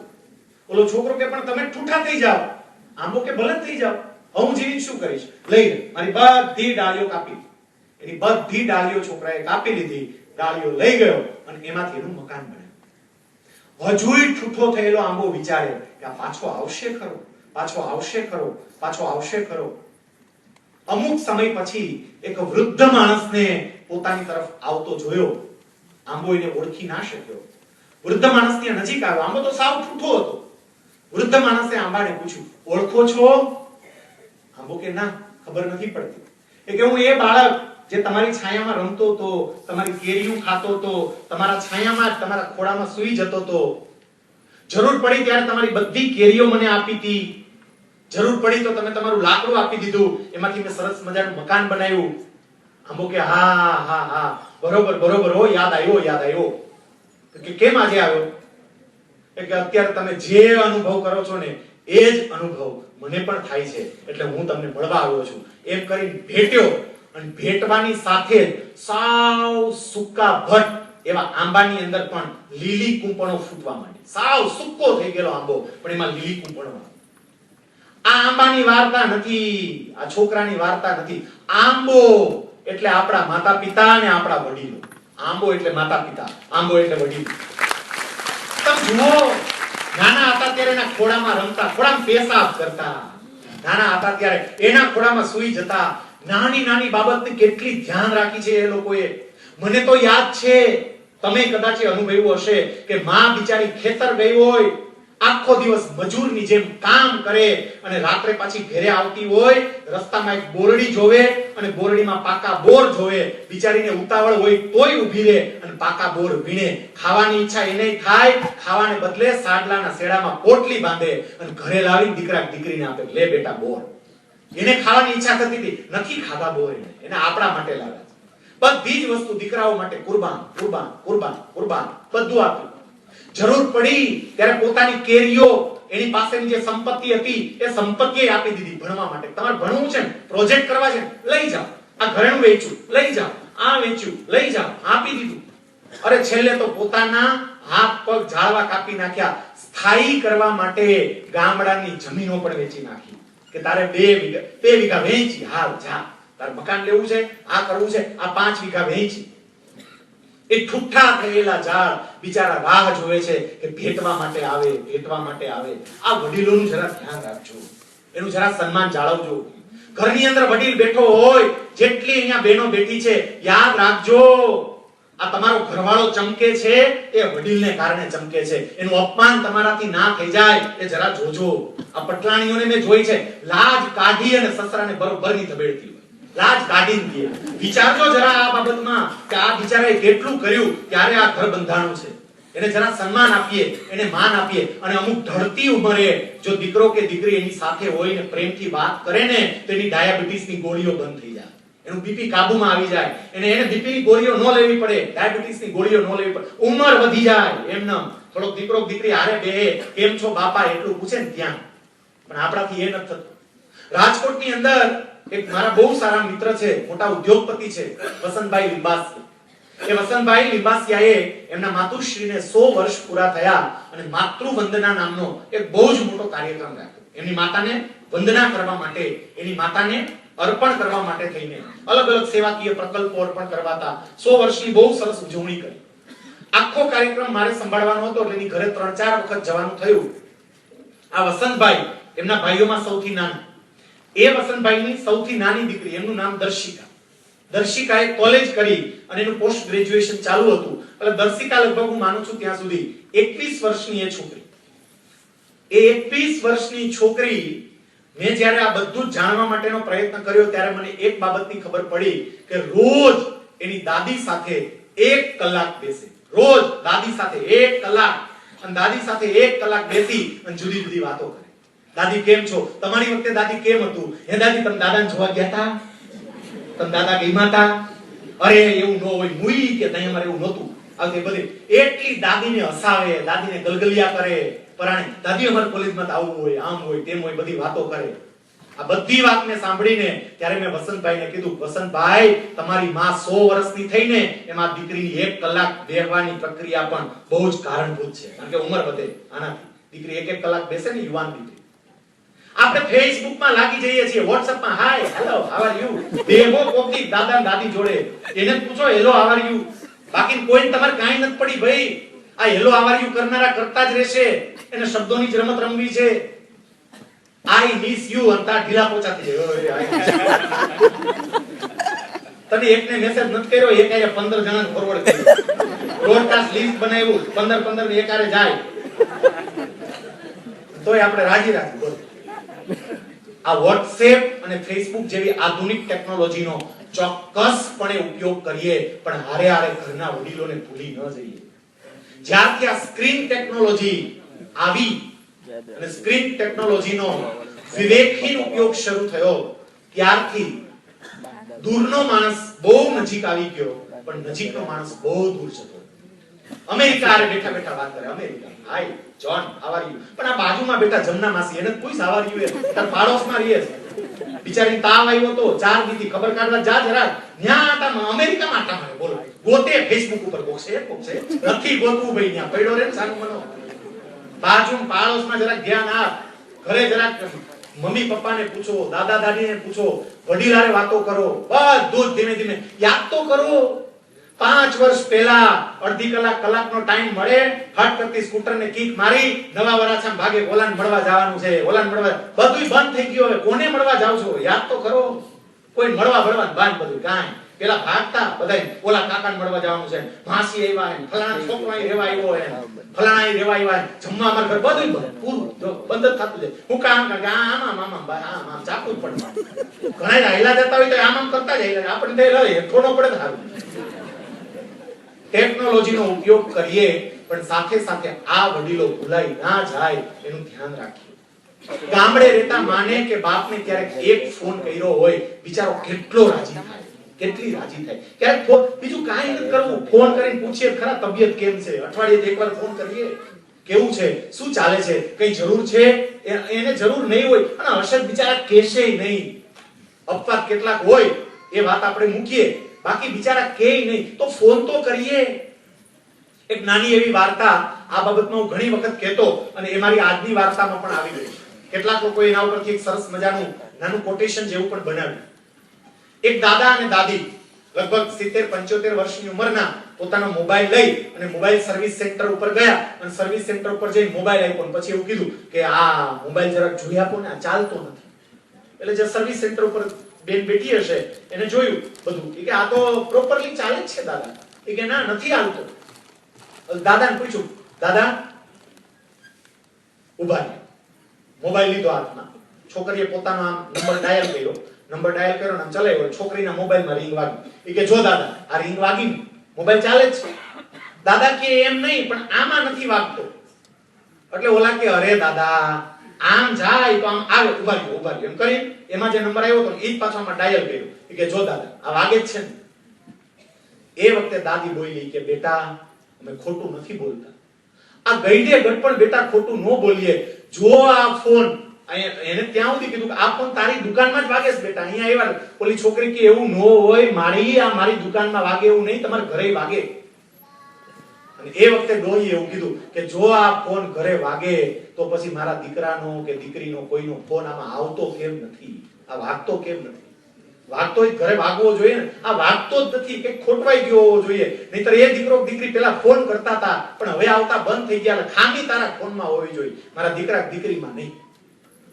મા બાપને ખાતરી કરાવજો કે એનો ફોન બરોબર ચાલે છે. એટલે ખાતરી કરાવજો ફોન કરીને કે તમારો ફોન બરોબર ચાલે છે ભાઈ, કંઈક ફોન કરતા રહો.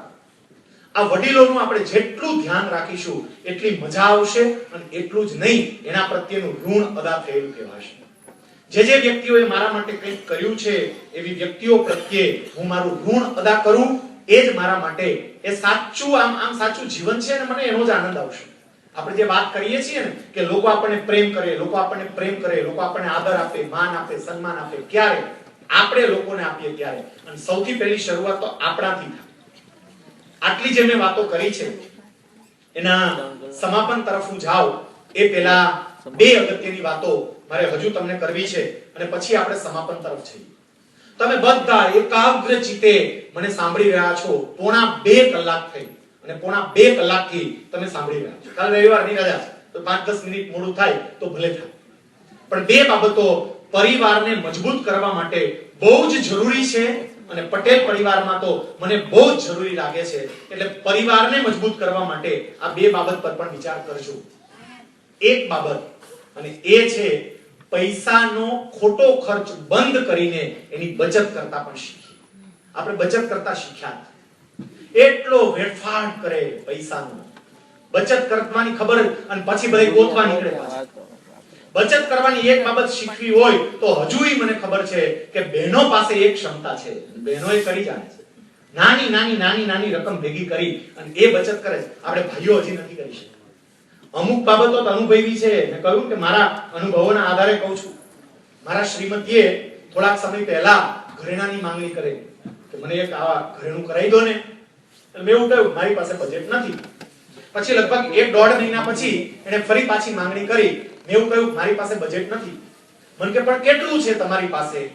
એટલે મેં એક ફિગર હતો એ ફિગર કહ્યો, મેં આટલું છે અને તારે જે જોઈએ છે એમાં લગભગ 18,000 રૂપિયા ઘટે. એને જે વસ્તુ જોઈતી હતી એમાં. મને કે પણ મારી પાસે છે. મેં તાર પાસે ક્યાં થયો? મને કે છે. એ લાવ. એને 18,000 કાઢીને આપ્યા. તે મેં જોયા મારી જ નોટો હતી. એ ક્યારે મારા ખિસ્સામાંથી એની પાસે વહી ગઈ પ્રભુ જાણે, પણ નોટો મારી હતી. ખબર પડી ગઈ. બહેનોને આ બચત કરવાની ટેવ પડી છે. એ બચતની ટેવ એમને મુશ્કેલીના સમયે ઉપયોગમાં આવે છે. આપણે બચત કરતા શીખીએ.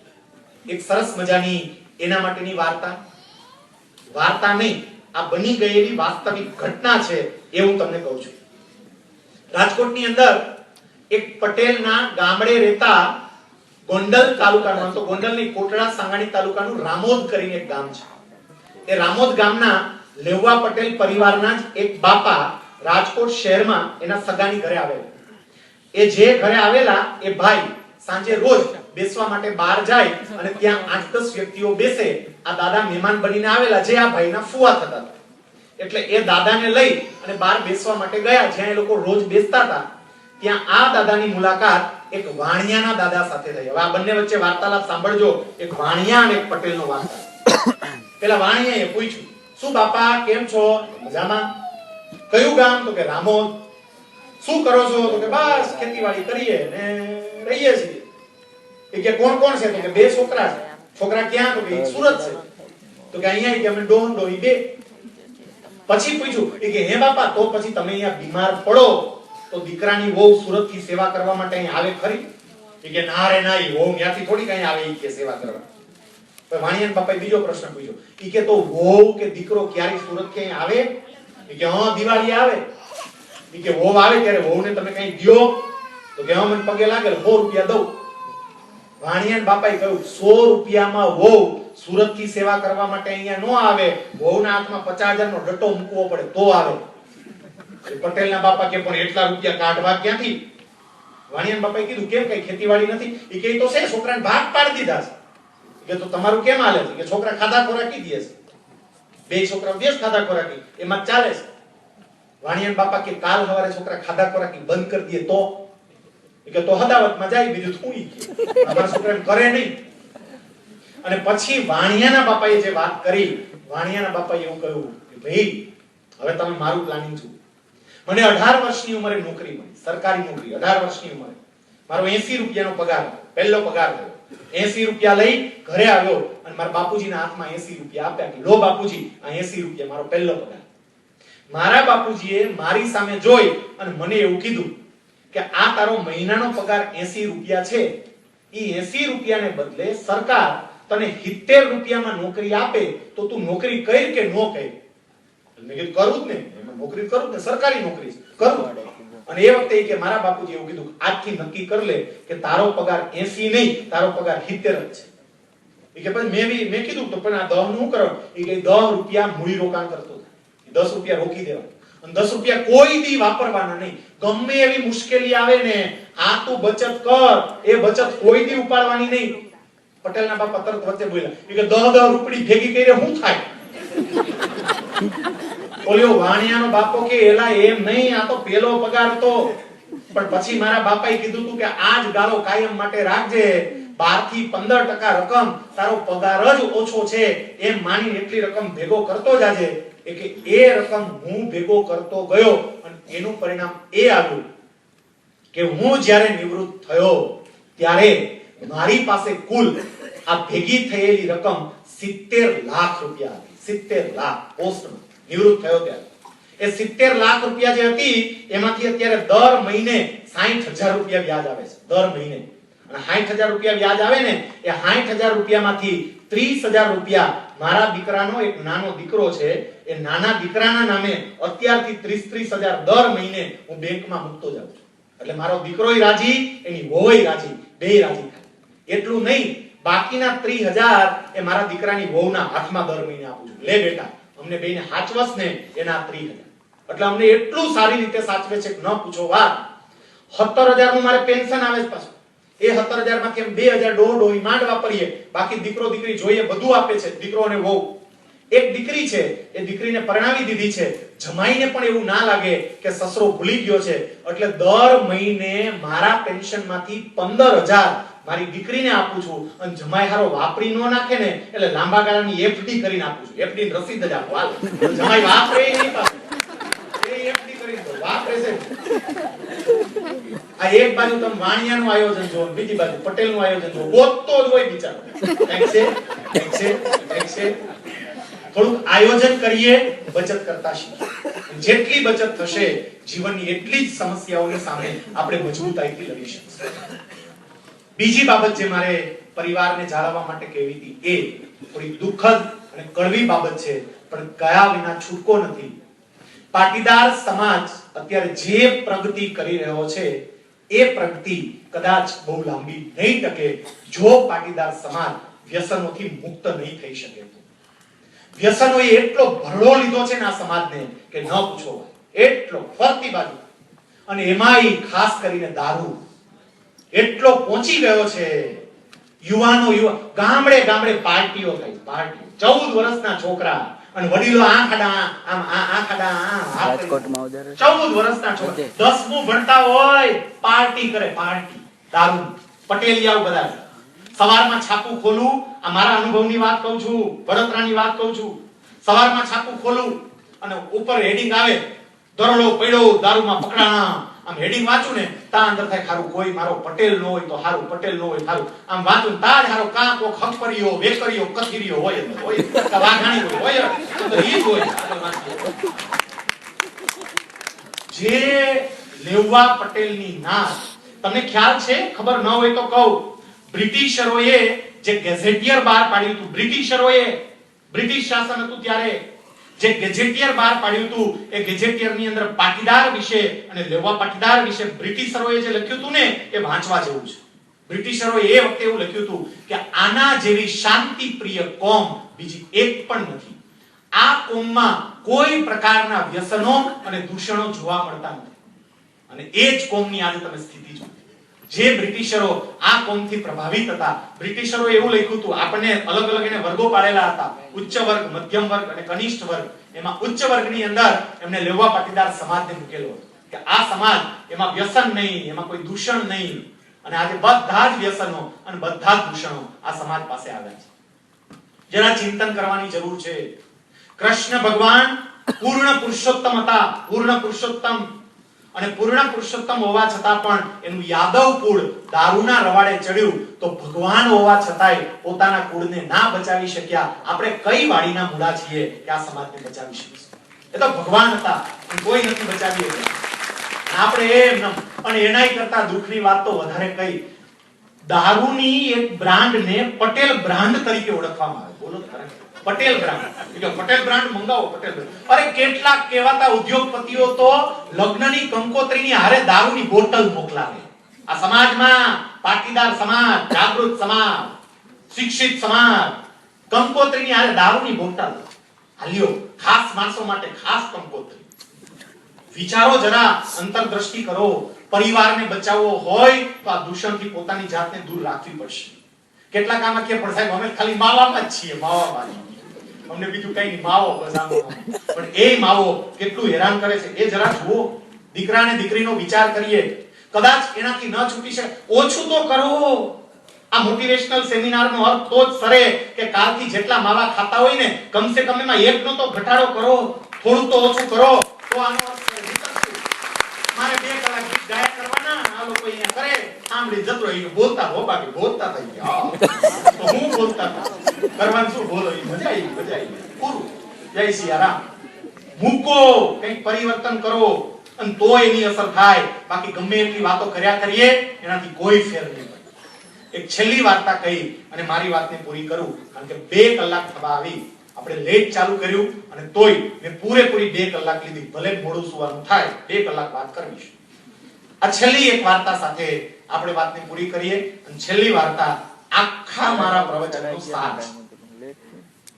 કદાચ આખી વાર્તા, આ આખું પ્રવચન યાદ ન રહે તો છેલ્લી વાર્તા ઉપર જરા ફોકસ કરી દેજો. રાજા ભોજ એક વખત ગુપ્ત વેશે પોતાના નગરની અંદર ફરવા માટે નીકળે, નગરચર્યા કરવા માટે. એમનો ઉદ્દેશ એ હતો કે મારે નગરના સુખી માણસોને જોવા છે. એ નગર શેઠને ત્યાં ગયા તો એ દુખી અને ઉદાસ. એક પંડિતને ત્યાં ગયા, મંદિરમાં પૂજા કરે, પૂજા પંડિત, પણ દુખી અને ઉદાસ. મૌલવીને ત્યાં ગયા, દુખી અને ઉદાસ.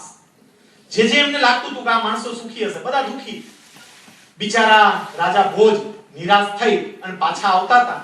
એક બહુ સામાન્ય એવું વાળા જેવું નાનું મકાન એમાં એક ઓલું નાનો વાળો, એમાં એક કાચું મકાન, એક કઠિયારો બેઠો હતો અને એવા સરસ ભજનો ગાતો ગાતો આમ લાકડા કાપતો જાય. રાજા ભોજ ઉભા રહી ગયા. આમ જોયું ખરો આ કઠિયારો તો કે ગજબનો આનંદમાં છે. એટલો આમ આનંદથી આમ કુહાડા મારતો જાય, ભજનો ગાતો જાય. સાવ કાચું મકાન. રાજા ભોજ અંદર ગયા અને રાજા ભોજે પૂછ્યું, કેમ છો? અરે મજા મજા, મારા પ્રભુની કૃપા ઈ કે. રાજા ભોજને થયું ખરો આનંદ વાળો તો આ જ માણસ છે. આના જેટલો આનંદ તો બીજા કોઈ પાસે નથી. રાજા ભોજને એવું થયું આ નક્કી કંઈક આને દાટી બાટીને રાખ્યું હશે. આ તો પાકું કંઈક હંગરીને રાખેલું હોવું જોઈએ. ભોજે પૂછ્યું, એલા ભાઈ તું કેટલું કમાઈ છે? બોલો કે કમાણી તો મારી બહુ ઓછી. રાજા કે પણ કેતો ખરો કેટલું કમાઈ છે? એ કે રોજના 6 આના કમાઉં છું. રાજા કે પણ 6 આના કમાઈ છે, એમાં આટલો બધો આનંદ 6 આનામાં? આ કેવી રીતે? અને એ વખતે પેલો કઠિયારો જવાબ આપે છે. એ રાજાને ઓળખતો નહોતો, ગુપ્ત વેશમાં રાજા હતા એટલે. કઠિયારો તેમ કે એ ભાઈ તમે કેટલા કમાવ છો ઈ મહત્વનું નથી, કમાયેલા કેમ વાપરો છો ને ઈ મહત્વનું છે. કમાવ કેટલા ઈ મહત્વનું ન હોય, કમાયેલા વાપરો કેમ એ મહત્વનું હોય. રાજાને પાસે એને પણ 6 આના તું વાપરસ કેમ ઈ તો સમજાય હવે અમને. અને એ વખતે પેલા એ કહ્યું કે જે મારી 6 આનાની કમાણી છે ને, રોજના 6 આના કમાઉં, એમાંથી 1 આનો મારું કરજ ઉતારવા માટે વાપરું છું, 1 આનો વ્યાજે આપું છું, 1 આનો એ વેપાર કરું છું, 1 આનાનો, 1 આનો એનું મૂડી રોકાણ કરું છું, 1 આનો એ હું વ્યવસ્થિત રીતે મારા ઘર ખર્ચ માટે વાપરું છું. બધો હિસાબ એ વ્યવસ્થિત રીતે પેલાને આપતો જાય. રાજા થોડો આમ વિચારમાં પડ્યો કે તું આ બધી વાત જે કરસ, કરજ ચૂકવવા માટે વાપરસ, વ્યાજે આપસ, મૂડી રોકાણ કરસ, વેપાર કરસ, તારા ઘર ખર્ચ માટે વાપરસ, આ તો 5 જ આનાનો જવાબ આવ્યો. હજી 6થો આનો ક્યાં? કે 6થા આના ટેક્સ ભરું છું, ટેક્સ ય ભરું. રાજાને વિચાર થયો ખારો હું રાજા છું, આની પાસેથી કોઈ દી ટેક્સ આવ્યો નથી અને આ મારો દીકરો કે ટેક્સ કરું. આ જાય છે